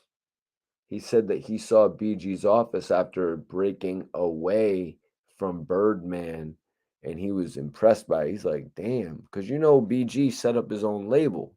Everybody share this video one time for me if you mess with Mikey T, the movie star. But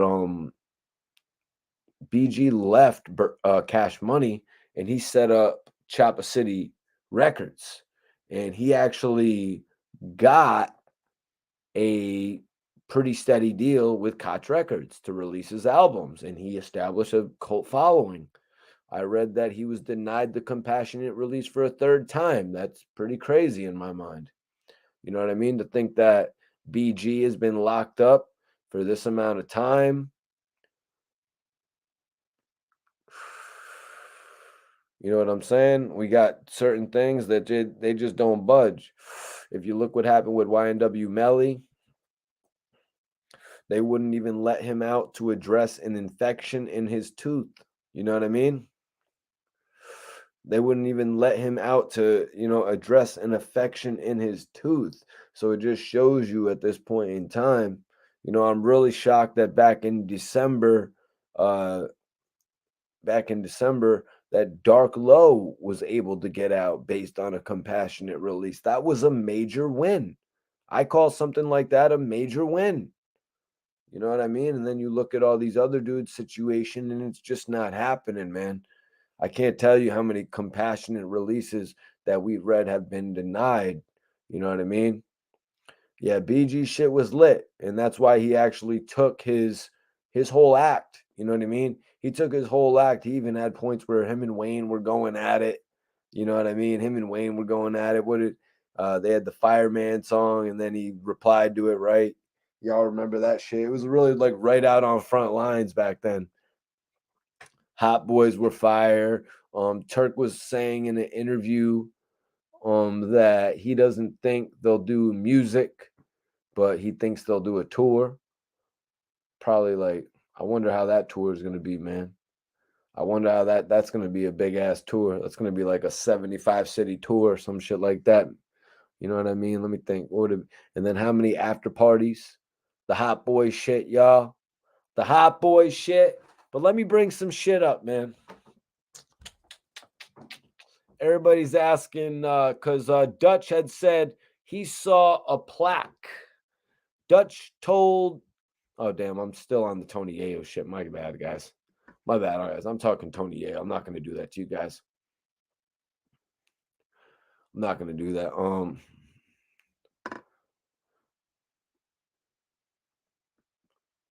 It just irritated me that Yayo dissed somebody like that he's on their album. He's like, why would you give him How We Do? That kind of and it pissed me off that Game dissed them. So yeah, if Yayo disses Game before that, I'm pissed off. 50 put Yayo on all of the albums. Hunger for More, Straight Outta Cashville, all the documentary, even got him on Beg for Mercy. And you know why? Because Yayo is his day one.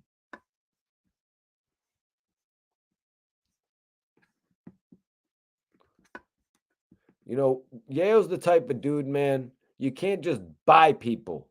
Yayo is not one of those dudes who is for sale. One thing about Yayo is he had some money before he rapped. That's definitely true.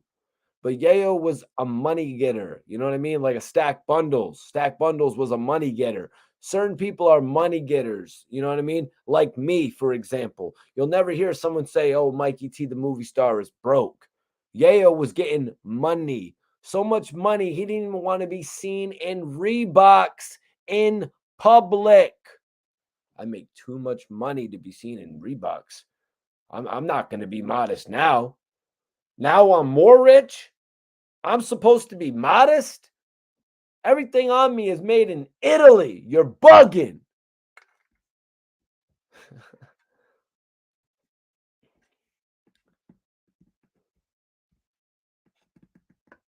Yayo said some crazy shit here.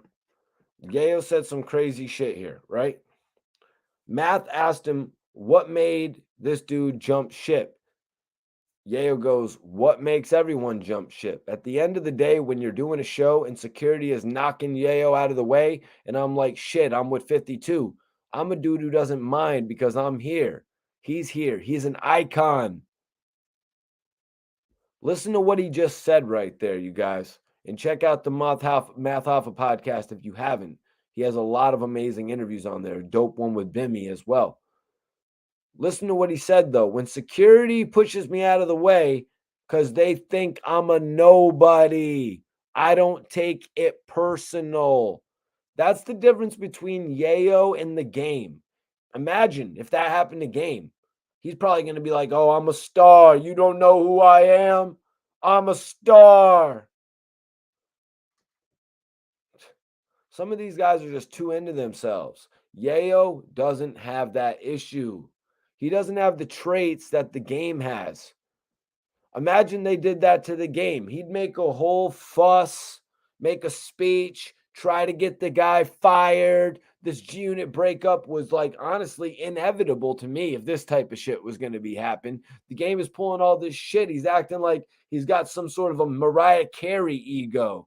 You know what I'm saying? But looking at this, man, the people believe Yayo. That's why he is likable. He's likable at the same time. And even when he does the extra flashy shit, he actually doesn't rub it in your face. He's a very cool dude. He's likable. He can't help who his boss is. There will never be another person with the exception of D Block and Memphis Bleak.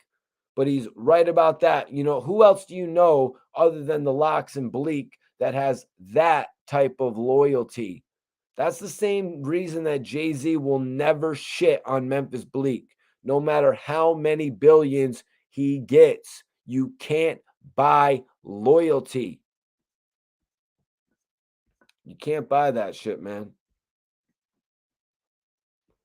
And you know, let me see here.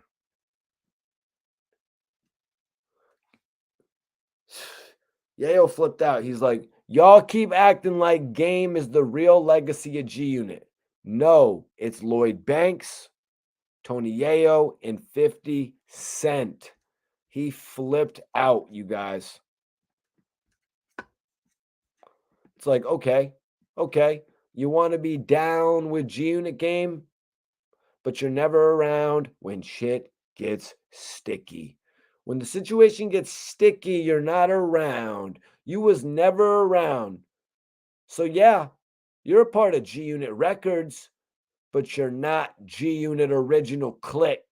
This is why Yayo is going so hard on the Math Hoffa podcast. You know, and it just doesn't seem, you know, people don't seem to get it that the Game got a free pass to get with the most notorious crew in Queens. He didn't ride on any of their beefs. Police were never interrogating the Game. He got a free pass. And it would bother me too if people was acting like Game is the legacy of G Unit. He didn't do shit for G Unit, and he wasn't even outside or riding for G Unit, which is why Yayo has every right to feel as strong about this. And when Uncle Murda chimes in and he said R.I.P. Lodi Mac, so you can see a part of Yayo, it hurt him that his man died, but still a part of him, you could tell it still hurts him. I feel what Yayo is doing here. A lot of you guys know Yayo is my favorite member of G Unit. A lot of you guys watching do know that. I don't put no cap on that, but I'm not going to sit here and sugarcoat it. You know what I mean? If I'm going to say something about the Game dissing 50 and then Yayo's talking about dissing the Game before they even had a beef, yeah, I'm going to feel a type of way about that. You know what I mean? Why are you destroying something that, you know what I mean, you're just literally coming home to? What the hell is the point of that, man? You got So Seductive. You got I Know You Don't Love Me. You got Curious. You got your street single, Live by the Gun. It's all about the means and the ways of marketing your material. Oh, wow. But in this poll, pretty much the Game's album dominated the poll, you guys.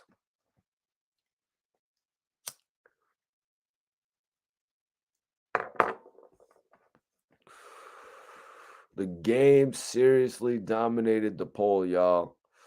The Game, the documentary over the Thoughts of a Predicate Felon album.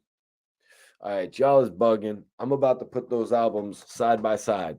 Y'all want to go? Y'all want to do it like that? Y'all want to do the albums like that?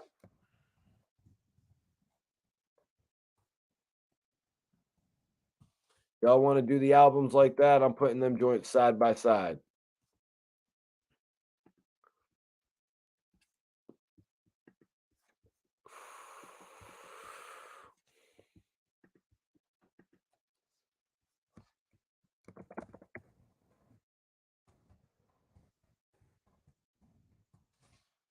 Okay, here we go. Okay, so I got the Games album here.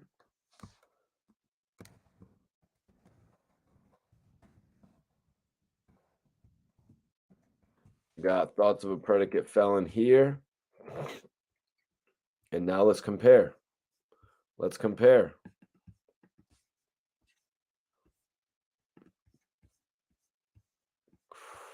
So the Games album starts off with, let me see. They both have intros, I guess. Yep, they both have intros, so we're not going to count the intros. So we're going to go West Side Story versus Homicide. That's pretty easy. West Side Story over Homicide all day. Homicide was okay, but West Side Story is just too good. It's got too much replay value. Dreams and It Is What It Is with Spider Loc. Whoa, no. T.I., I don't remember T.I. being on It Is What It Is. What the hell is going on here? T.I. was on It Is What It Is? T.I. was not on It Is What It Is.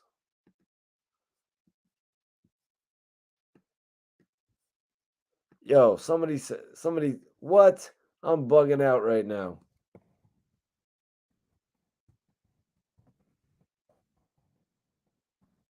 That's not true. I bought this album.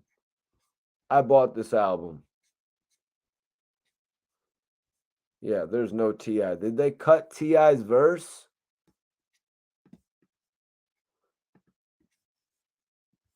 Holy shit. Did they cut T.I.'s verse? That's nuts.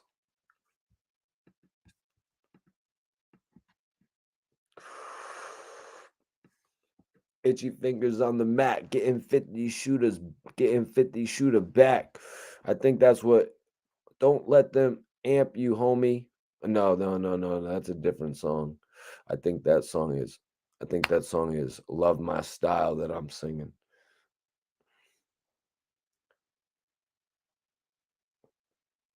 He's like, itchy finger on the mat, getting 50 shooter back, making Skrilla off a crack. Yeah. Some shit like that. Let me bring it back up. So don't let them amp you, homie. Yayo had that, like, he could rap quick, he could rap slow. I don't like when he took the rapping too slow as a more focal point of his music career, though. That's where I feel like he kind of messed it up. After Thoughts of a Predicate Felon, I like the Thoughts of a Predicate Felon album. So, all right, so the Game's got him on 2 now. Dreams over It Is What It Is. Tattleteller, hate it or love it. So he's 3-0. So we got Higher, So Seductive. I'm giving Yayo So Seductive over Higher. East Side, West Side. I got Killers on the East Side, Killers on the West Side, South Side. Feel me. I got Killers on the East Side. Yeah, that shit was dope, man. Produced by Focus. Damn, Yayo. The Game is coming at you with How We Do. So next up, we move on to Drama Setter versus I Don't Need Your Love. Oh, damn. I Don't Need Your Love was just so classic.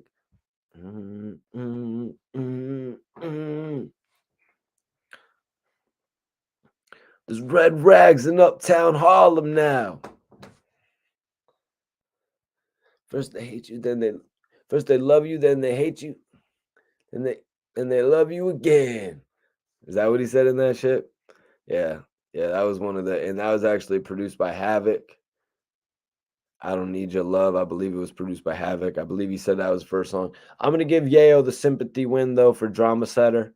That's right, you guys.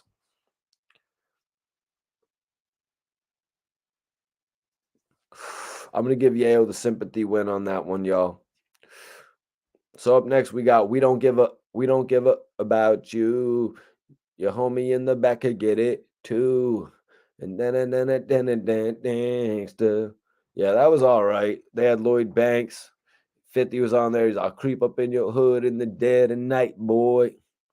But I'm a G Unit hater, right, guys? Okay. All right.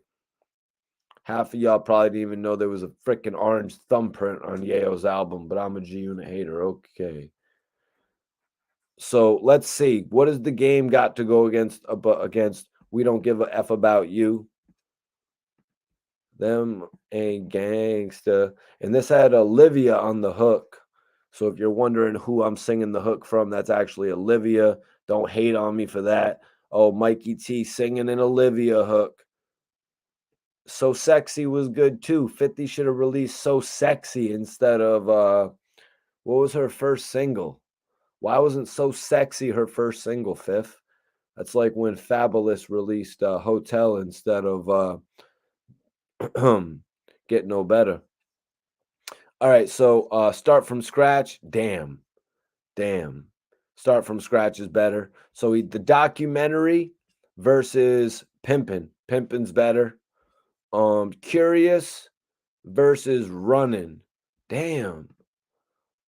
I'm gonna have to bring that one to the chat.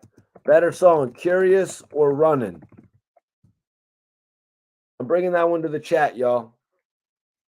What was the better song? Because I'm not just gonna sit here. Hold on, was that Joe on that hook?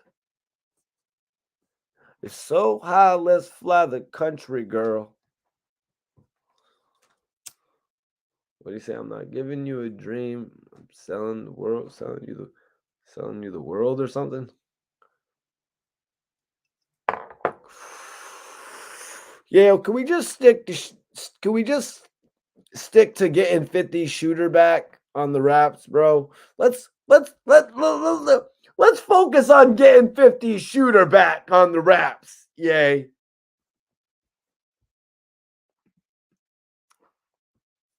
No, bro. Lucci. He had Spider Loc on It Is What It Is, bro. Homicide was good too. Homicide was good too. It just wasn't better than West Side Story. I got to keep it a bean.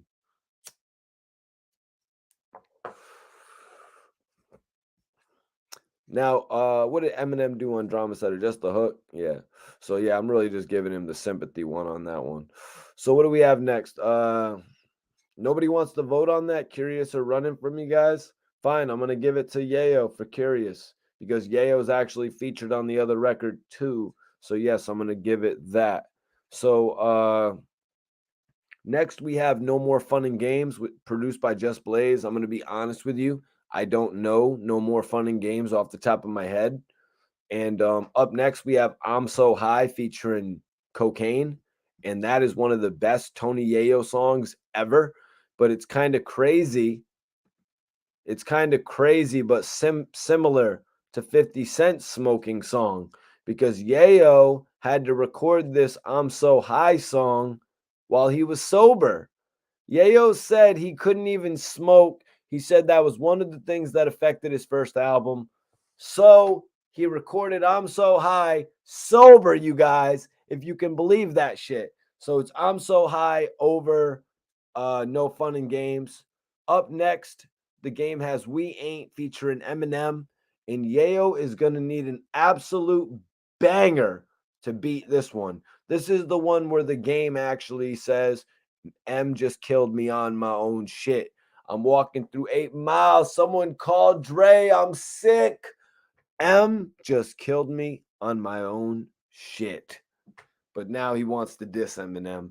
Now Eminem wouldn't take him to the corner store of 8 Mile. So let me get this, game. Let me get this. You get to Eminem's studio. The game gets to Eminem's studio. And he wants to go to the corner store on 8 Mile because he used to walk 8 miles when he was young. Yo, game, I used to walk 8 miles when I was young too to go get some Starburst or some Skittles or a CD from Strawberries or go to the Chinese buffet. I did that shit too. You know what I mean? But if I was in the studio with Eminem, I'm not going to be asking him to go to the corner store to get a damn corn dog, homie. You're in the studio with Eminem. Why do you only have one song with Eminem? Why is there only one Eminem record? We ain't recording ever again since you want to go and get a freaking hoagie while you're in the studio with Marshall Mathers. You know I'm taking this meeting tonight because of Dr. Dre. I've actually got to work on The Massacre. I've got to work on Stat Quo, D12, Obi Trice. We only have but so much time, and you want to go buy M&Ms. You're making some joke about my name? Whatever, man. Salute to East Oakland, California. Appreciate you tapping in. The dozens, much love. Much love on the tap in. But Yayo's going to have an absolute hit to go against We Ain't. What do we got? So we got Love My Style. I'm giving it to Love My Style. Screw that shit. I was just quoting lyrics. They don't love me. They just love my Coke. Love my E. That's what Yayo was saying on that shit. That's what Yayo was saying on that shit. I guess I know what it is too. Yeah. Sometimes people don't love you. They love everything that you bring to the table. Oh, you can have me on your podcast? Oh shit, that's lit. I love you, Mikey T. Oh, you can support my new single? I love you, Mikey T. All that. Yayo, you can introduce me to 50 Cent. You can give me some free Branson. I love you, Yayo. All that shit. You know what I mean? All that type of love. You know what I mean? I get that. So with the game song We Ain't, the fact that he totally went against the whole history of that song, the fact that I'm looking at both albums right now, I'm giving it to Yayo's Love My Style. Career retrospect. Let's move on. So we're going to go on to Where I'm From with Nate Dogg. Okay? This is going to be hard to beat. And we've got back-to-back Nate Doggs on this too, which I love. And I'll talk about something else in just a second. But right now, since Yayo went off on Game on Math Hoffa's podcast, I don't think he did that so much on DJ Vlad's show. I don't know if Vlad really brought up Game so much. But he went off on Math Hoffa's My Expert Opinion. Dope-ass platform Math Hoffa has built.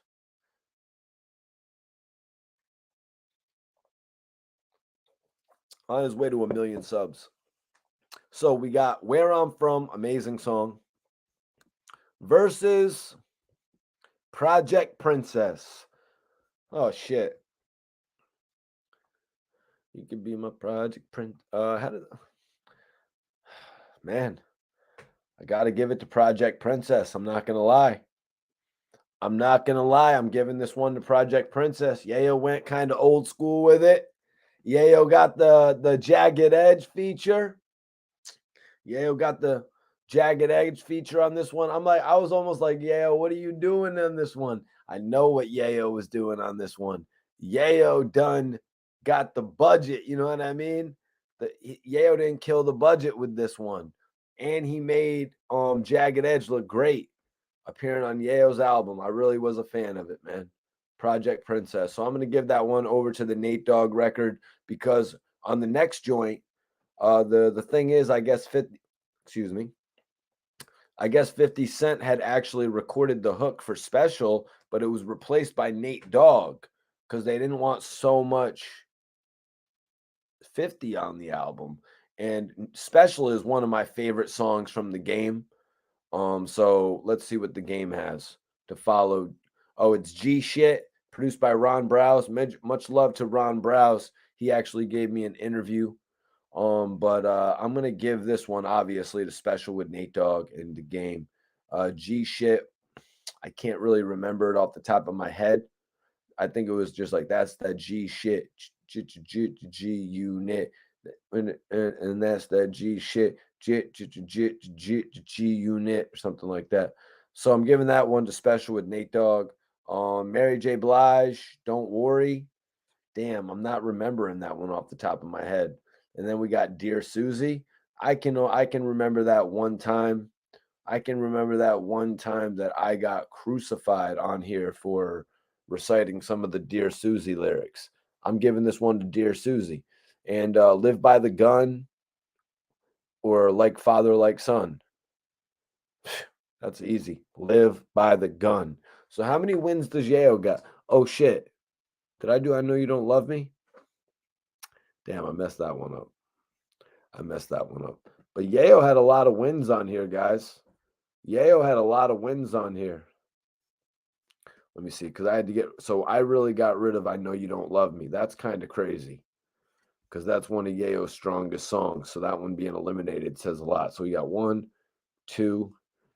No, I'm going to X out Dear Susie. I'm going to X out Dear Susie, and I'm going to give that over Don't Worry. So we're getting Dear Susie out of there.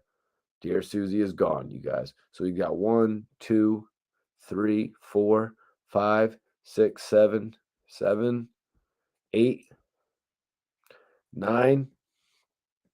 So he's got 9 wins. It's a draw. Damn it, it's a draw. Sorry, guys. Sorry about that, y'all. But but honestly, due to the fact that it's a draw, I'm gonna give it to the game.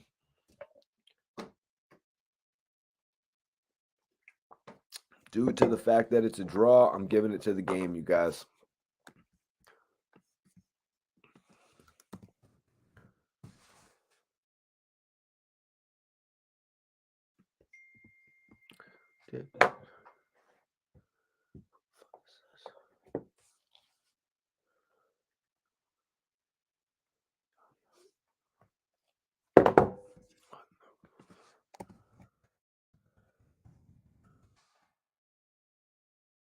Who in the blue? Hold on 1 second.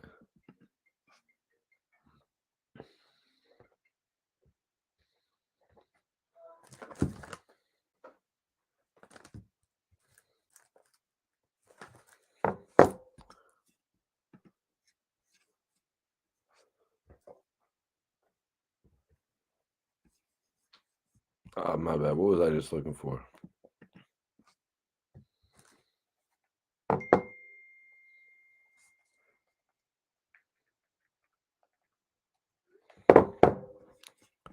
Put some respect.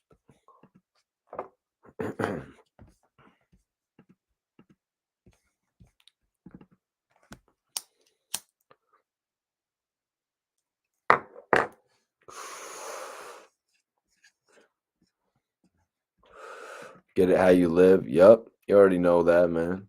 You already know that shit right there, man. Let me see. So I want to get back to this. Because we got some good shit going here since we did that. The game just got Yayo. I respect that, man. I respect that. So put some respect on Yayo's album.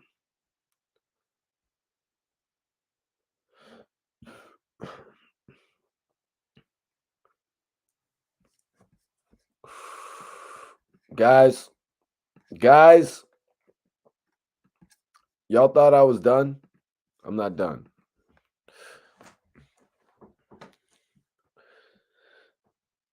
Game, Yayo said this on Math Hoffa's podcast. Game is on the West Coast. That's his shit. We had to deal with Jimmy Henchman. And think about it. If you're a West Coast dude, think about it. If you're a West Coast dude, why would you let a dude who had something to do with Pac? Doesn't he have him tattooed on his body? Probably. So why would you F with Jimmy Henchman? Yayo's calling Game out for messing with Jimmy Henchman, even though Jimmy Henchman has a bad history with Tupac. Dude has him tattooed on his body. Dude got him tattooed on his body. But you're rolling with his enemy. And you know what? That's a great question. That's $1 million question from Tony Yayo that he asked Math Hoffa. Pac told us, and when I say Pac, I mean Tupac Shakur, the legend. He told us about Jimmy Henchman. And that dude, Jimmy Henchman, bless the dead, switched sides. Guess his new friends wanted him dead. I'll probably be murdered for the shit that I said. Same time, different trials. Now picture what he said. What bars are these? What bars are these? Does anybody remember these Tupac songs? What songs did he spit these bars in? Does anybody remember the names? Does anybody? I believe it was Against All Odds on the legendary Machiavelli album. Tupac warned us about Jimmy Henchman. Everyone on the West Coast viewed Pac as a god. Yayo has a great question here. So now you're telling me you're from the West Coast, Pac told you about him, and you're still working with him? I don't care if he was snitching in 2 trials. I don't believe Tupac. I trust this guy, Jimmy Henchman. I don't believe what Tupac is saying. I believe Jimmy Henchman. And Jimmy is a rat. There's no denying. There's no denying that. A rat, just like Tekashi 6ix9ine. So why would the game work with a rat? Why would the game work with a rat, you guys?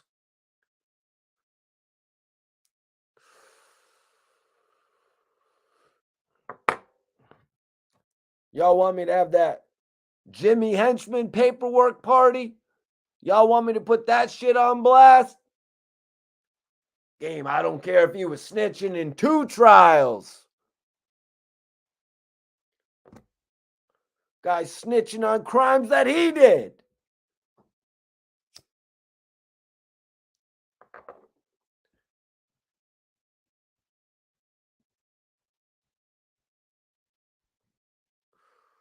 So, guys, oh shit, this is part of my interview that I'm actually writing for Hot Boy Turk right here. Y'all know that Hot Boy Turk got that major shout out. Y'all know that Hot Boy Turk got that major shout out from Kevin Hart on the Drink Champs. Oh, you're off them cookies tonight? That's what's up. Everybody in the chat, make sure you let me know what you're smoking on tonight. I want some of that new Oreo tonight. Everyone's saying that Oreo's around, I guess. Let me know what you're blazing on tonight, guys. So, Turk actually had a conversation with Dutchy Man, Dutch from the Major Figures. And Dutch has some records out, current records. Conway the Machine. He's actually got a record with Conway the Machine. He's got a couple projects out as well that y'all can tap in with. Dutch, the youngest member of Major Figures, along with Bianca as well. Rest in peace to Lil Rucky.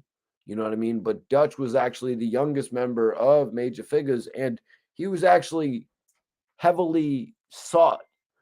You know what I'm saying? He was actually sought after by 2 of the biggest moguls in the game.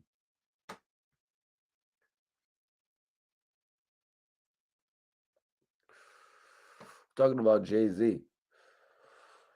Talking about Jay-Z coming into a club when Dutch is there and asking for Dutch by name. I'm talking about Birdman taking interest in Dutch and Spade. You know what I mean? When they were making their run after, they had blossomed from Major Figures, just like Gilly went on. Just like Gilly went on and did his thing with Suave House. You know what I'm saying? How Gilly branched off and got a solo deal as well. Major Figures was an entity, and Dutch and Spade became an entity. Gilly the Kid became an entity. Ablava was doing his thing. Bump, businessman. Bump J, businessman. And I'm really glad that Turk in this podcast episode with Dutch, y'all need to go check it out right now. Dutch and Hot Boy Turk, Big Thuggin' Podcast. Y'all need to check that shit out. I'm really glad that they cleared it up. About Bump J from Chicago and Bump J from Philly with Major Figures. Glad Turk brought that up, man. Yup. Dutchy Man, Dutch. You know what I'm saying? Know him as a few different names, but he's got new music out. I've done a couple classic interviews with him as well. You know what I mean? I really appreciate Dutch for being so forthcoming with me in the past and shit like that. You know what I mean? We done worked together on a couple different interviews. But like I was saying, he was actually getting hollered at by Birdman and Jay-Z. So it tells you something right there. Now, Hot Boy Turk had the major interview on Drink Champs, where a number of celebrities were mentioned. Rick Ross, Gilly the Kid. Who else? Who else in the chat? Who else was mentioned on there? Kevin Hart goes on to say this is one of the most compelling, one of the most interesting, one of the most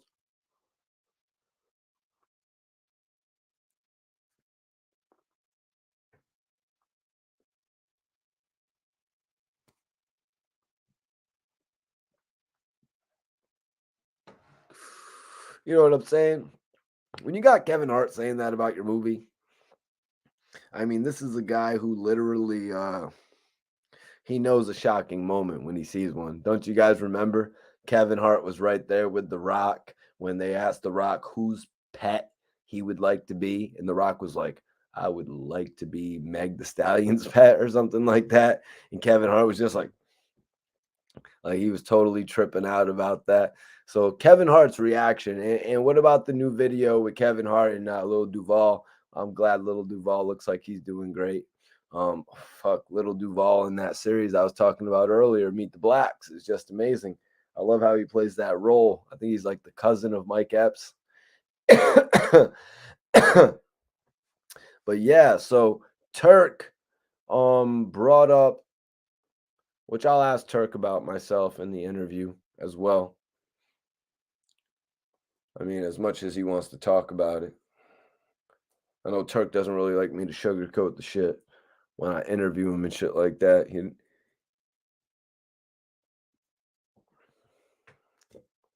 God damn, that Oreo is some good shit, you guys. I ain't gonna lie. But you're like, Mike, how do you not let it affect your presentation whatsoever? Hey, man, it's because I don't let the weed smoke me. I smoke the weed. But this shorty be telling me that this averaged me out with it or something. If I do this and I do that, she's like, oh, you be evening yourself out. Don't be telling me. Don't be telling me what I be doing to myself. Actually, that sounds kind of like what I'm doing. What up, Leo? What up, Leo? I appreciate you for tapping in. But yeah, so Dutch said a very interesting thing in the interview. He's like, yo, if you want the podcast, if you want to know about the beef with Gilly and Wayne, you should ask Gilly. So, what do you think I did? So, we're going to get not the pawn, not it's the king of Philly. The king, not the pawn, not the rook, not the bishop. You goddamn well know I ain't the queen, nigga. The king. Shout out to Mikey T, the movie star. You ain't fucking with Mikey, you ain't fucking with nothing. And if you got a problem, I'll come through and get your shit mopped up. What a man of a dope drop. What a guy who gives a dope drop right there, I must say. So, Gilly, we were in Miami a few months back, and this was actually your first time running into Birdman since you two flipped. King of Diamonds. King of Diamonds. Yeah, you was there. You was in there with me. What other blogger would have been there? What other blog? Was Academics there? Sorry, Ac, I love you, big bro. You know what I'm saying? But I'm the blogger that's kind of on the scene. You know what I mean? I'm the blogger that's on the scene. I got my feet on the concrete. You know what I'm saying? I'm right there. I'm meeting people. I'm shaking hands. I'm making impressions. You know what I'm saying? I'm right there in Club Live and VIP. I'm right there outside of the major nightclubs as they're leaving, and you're meeting the owners of World Star Hip Hop, making all these connections. You know what I'm saying? Yeah. So I want to know, what was it that when you and Birdman connected, what were you guys talking about? How did it come about? I just seen him come in. You feel what I'm saying? And y'all seen Hollow right there, but I was there. Gil was actually there because I would always go out to King of Diamonds and shit like that, and they would let me into the club and shit. I would usually walk in the back with the celebrities and shit like that. Yeah, I would usually just walk in the back with the celebrities. Yeah, 9 times out of 10. A few times I'd walk in the front, I guess. You know what I mean? So a few times I'd walk in the front, but I'd be walking in the back. That's another thing. That's another thing. Y'all bloggers, please comment on this video. Let me know how many times. Please, I want the bloggers to come up with your official tags. How many times did you walk in the back door at King of Diamonds with Jim Jones? Huh? How many times did you walk in the back of Liv? Huh? Let me know, please. Please let me know. Put it in the chat. Not in the chat. In the comments. All the bloggers. I want to know how many times did you walk in the back door at Club Live? How many times did you walk in the back door at King of Diamonds? Huh? I'm going to wait. I want to see them. Drop it in the comments. Please let me know. Please let me know if you're walking, if you're stepping. Let me know if you're stepping like Mikey T. I know you're typing like Mikey T. I know you're typing like Mikey T. That's how you're typing in the streets like Mikey. I'm still moving like that in the streets.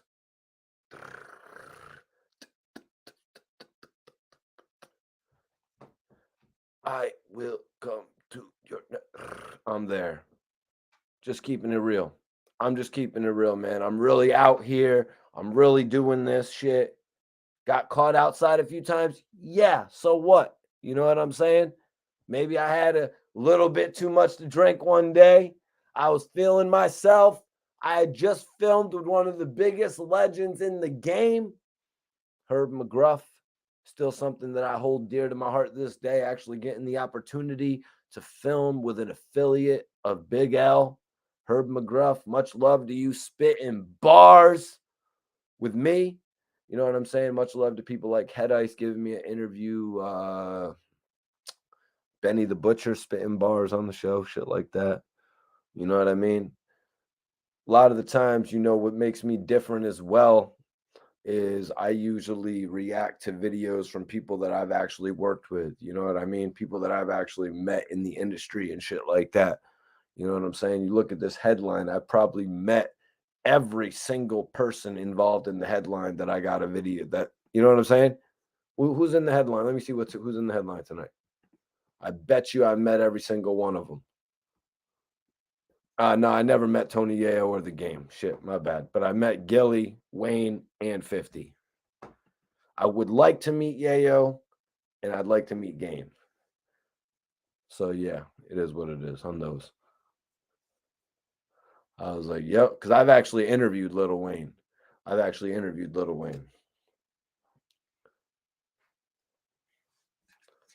You already know, man. Come on, man. Chill out, bro. He had little differences in the past, you know what I'm saying? So you had little differences in the past, Gil, really? Little Gil didn't seem little when all the videos were coming out on the internet. He didn't see me, you know what I mean? So when I seen him walk by my table, you know, you was there. I just walked across the table and went and hollered at him. You heard him? You was there. You was there. You was there. And then a few niggas that was with him. Mike T was there. Y'all bloggers never there. Niggas from being around, from being signed to Cash Money. So I went and hollered at Hot Boy. Whoa! Speaking of what y'all bloggers never do. You feel what I'm saying? What is that? Who is that? From being around, from being signed to Cash. Hold up. and hollered at him. You know what I mean? That's Thugger right there. First of all, Then a few niggas that was with him, you know, I know them niggas. Boom, right there. Floyd.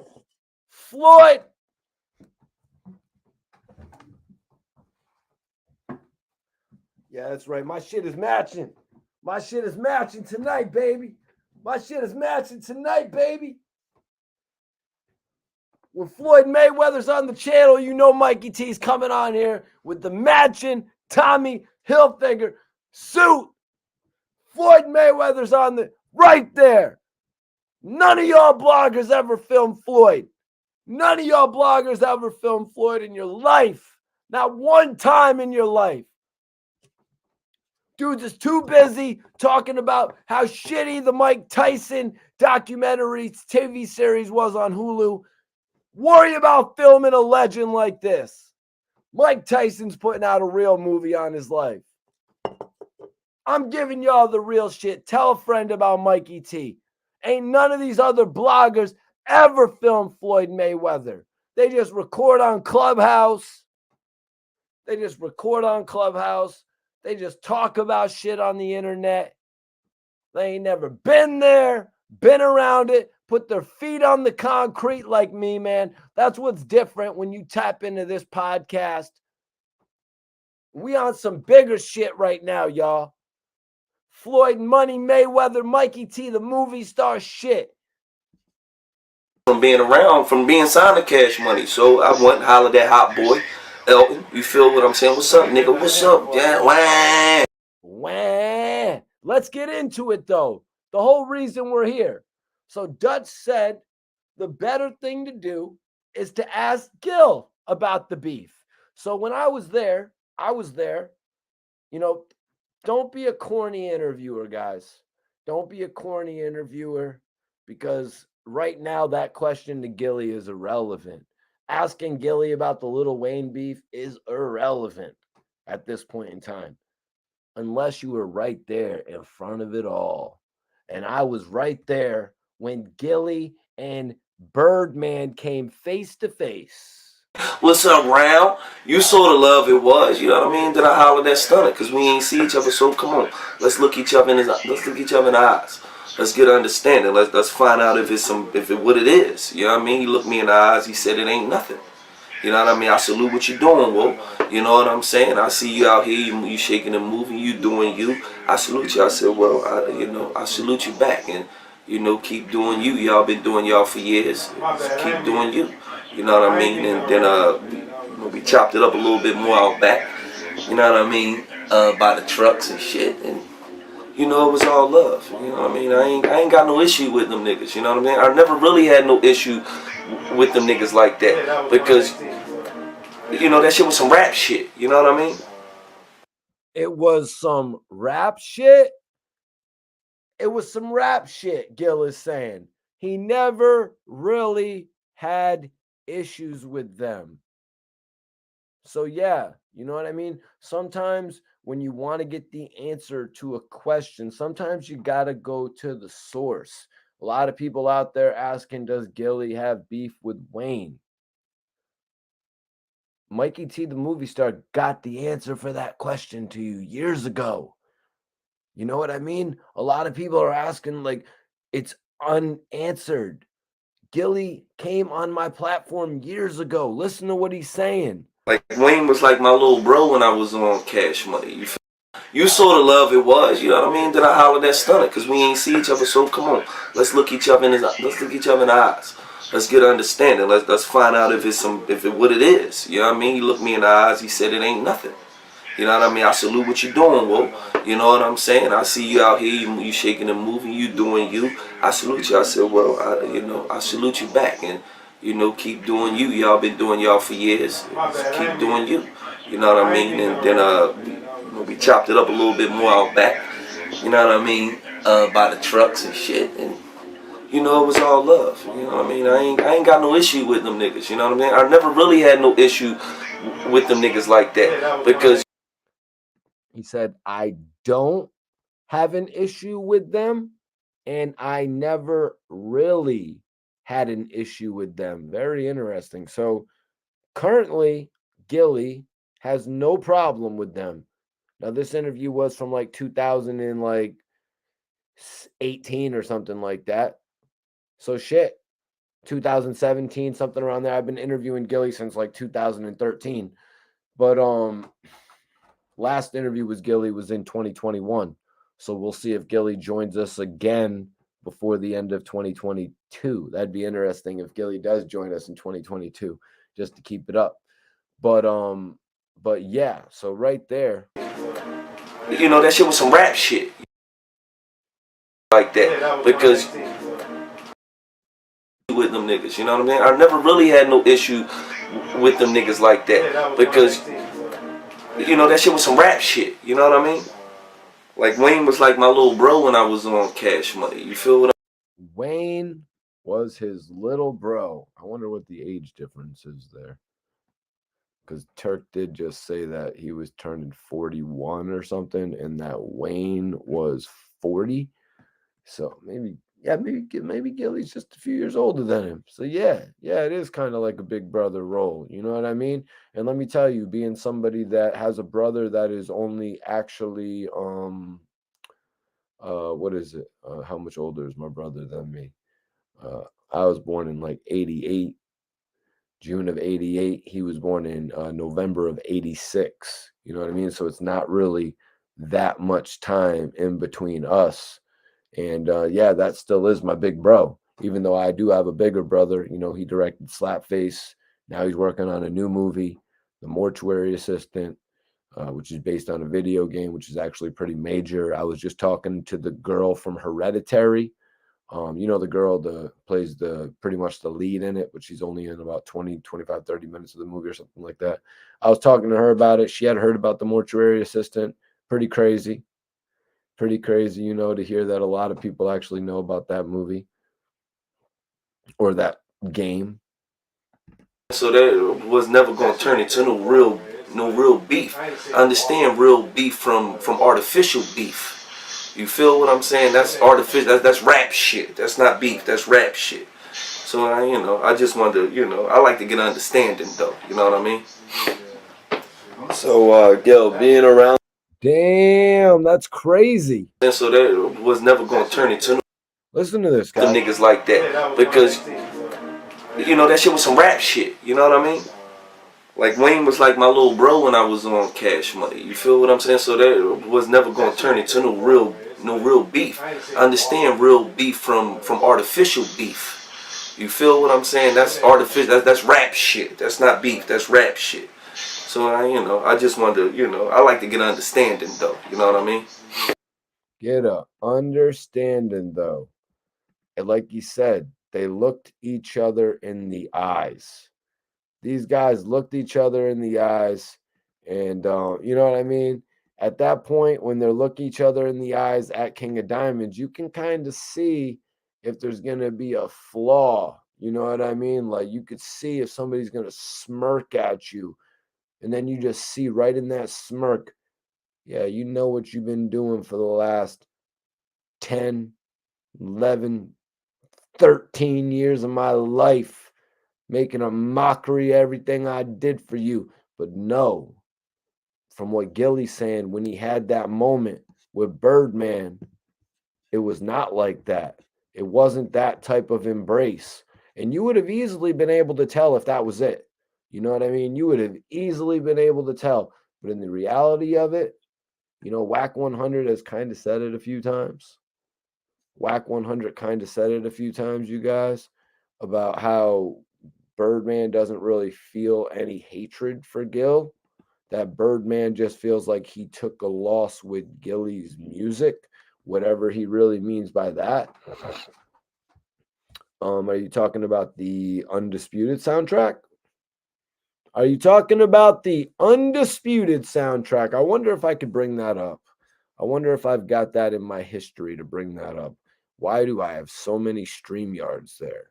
Doesn't even make sense. Okay, come on. Nope. Looks like I can't bring it up to find it. I could probably easily find it, though. Everybody wants to talk about what did Gilly do with Cash Money?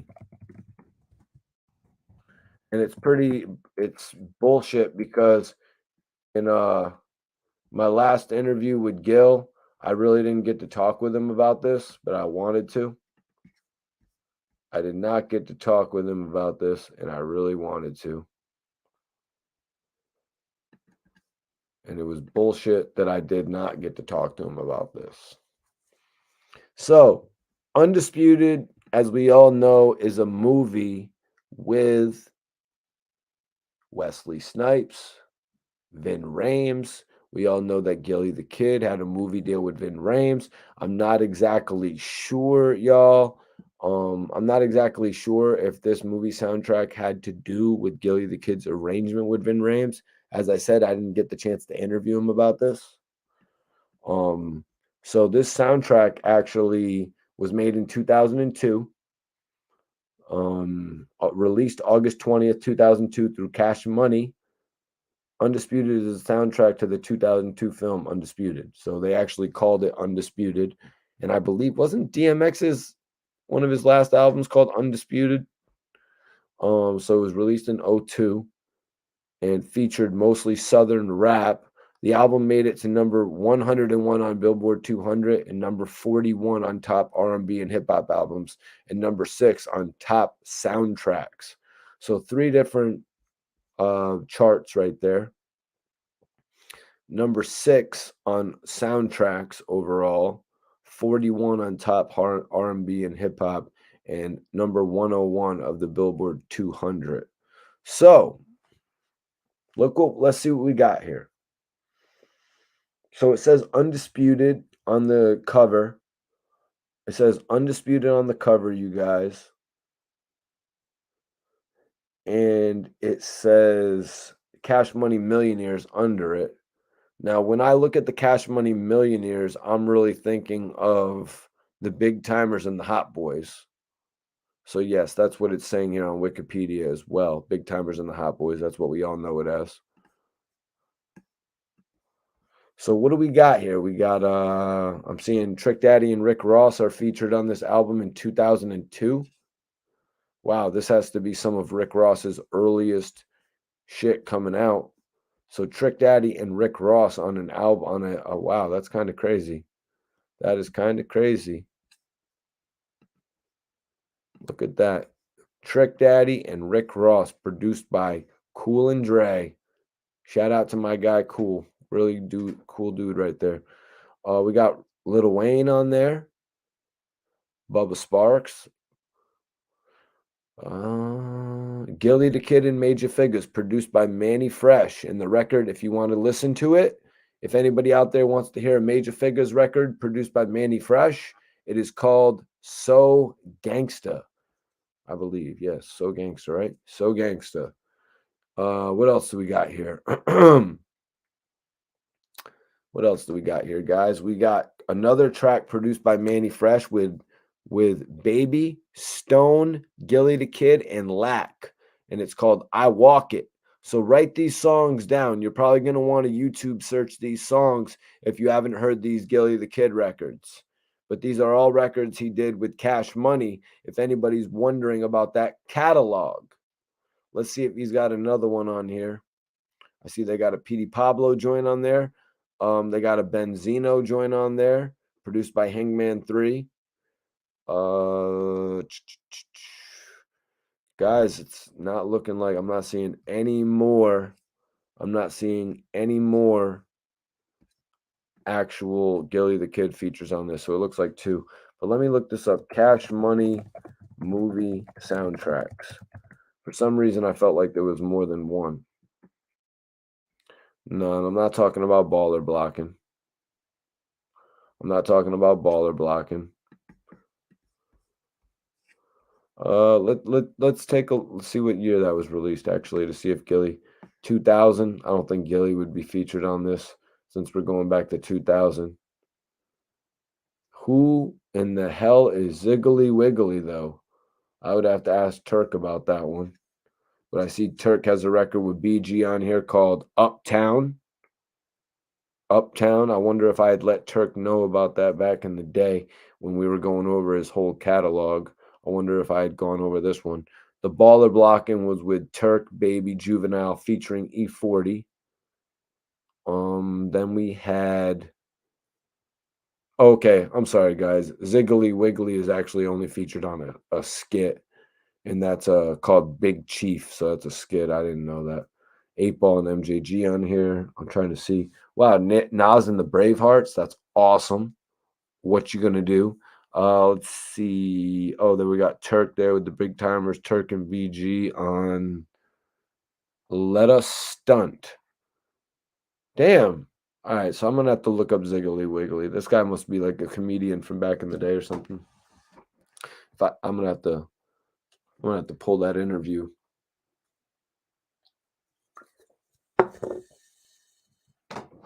Y'all know I interviewed Jack Thriller. Shout out to Jack.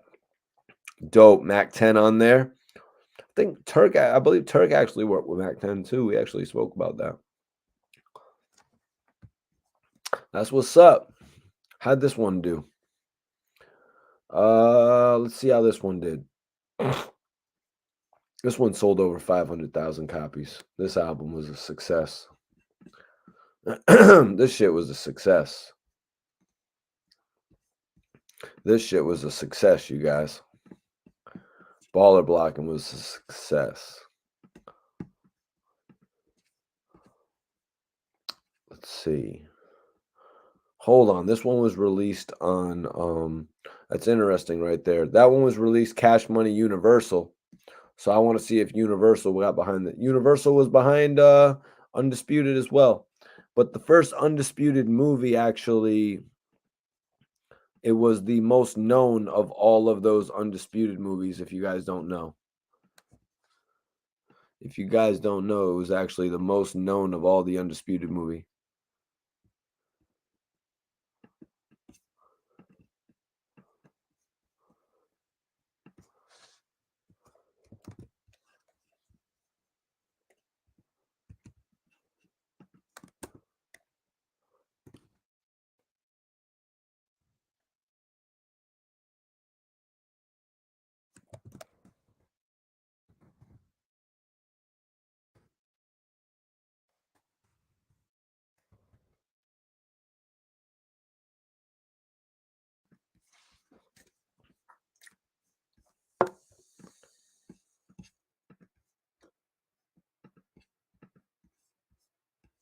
Oh, my bad. What was I just looking for? The Undisputed soundtrack? Oh yeah. The Undisputed movie was actually that was the most known of them. There was 3 of them or something like that. I guess they say it later found success on the home video market, but the movie really didn't make much at the box office. Let me see. What would the reason behind that be? Who put the movie out? First, it was directed by Walter Hill. First of all, we can go check to see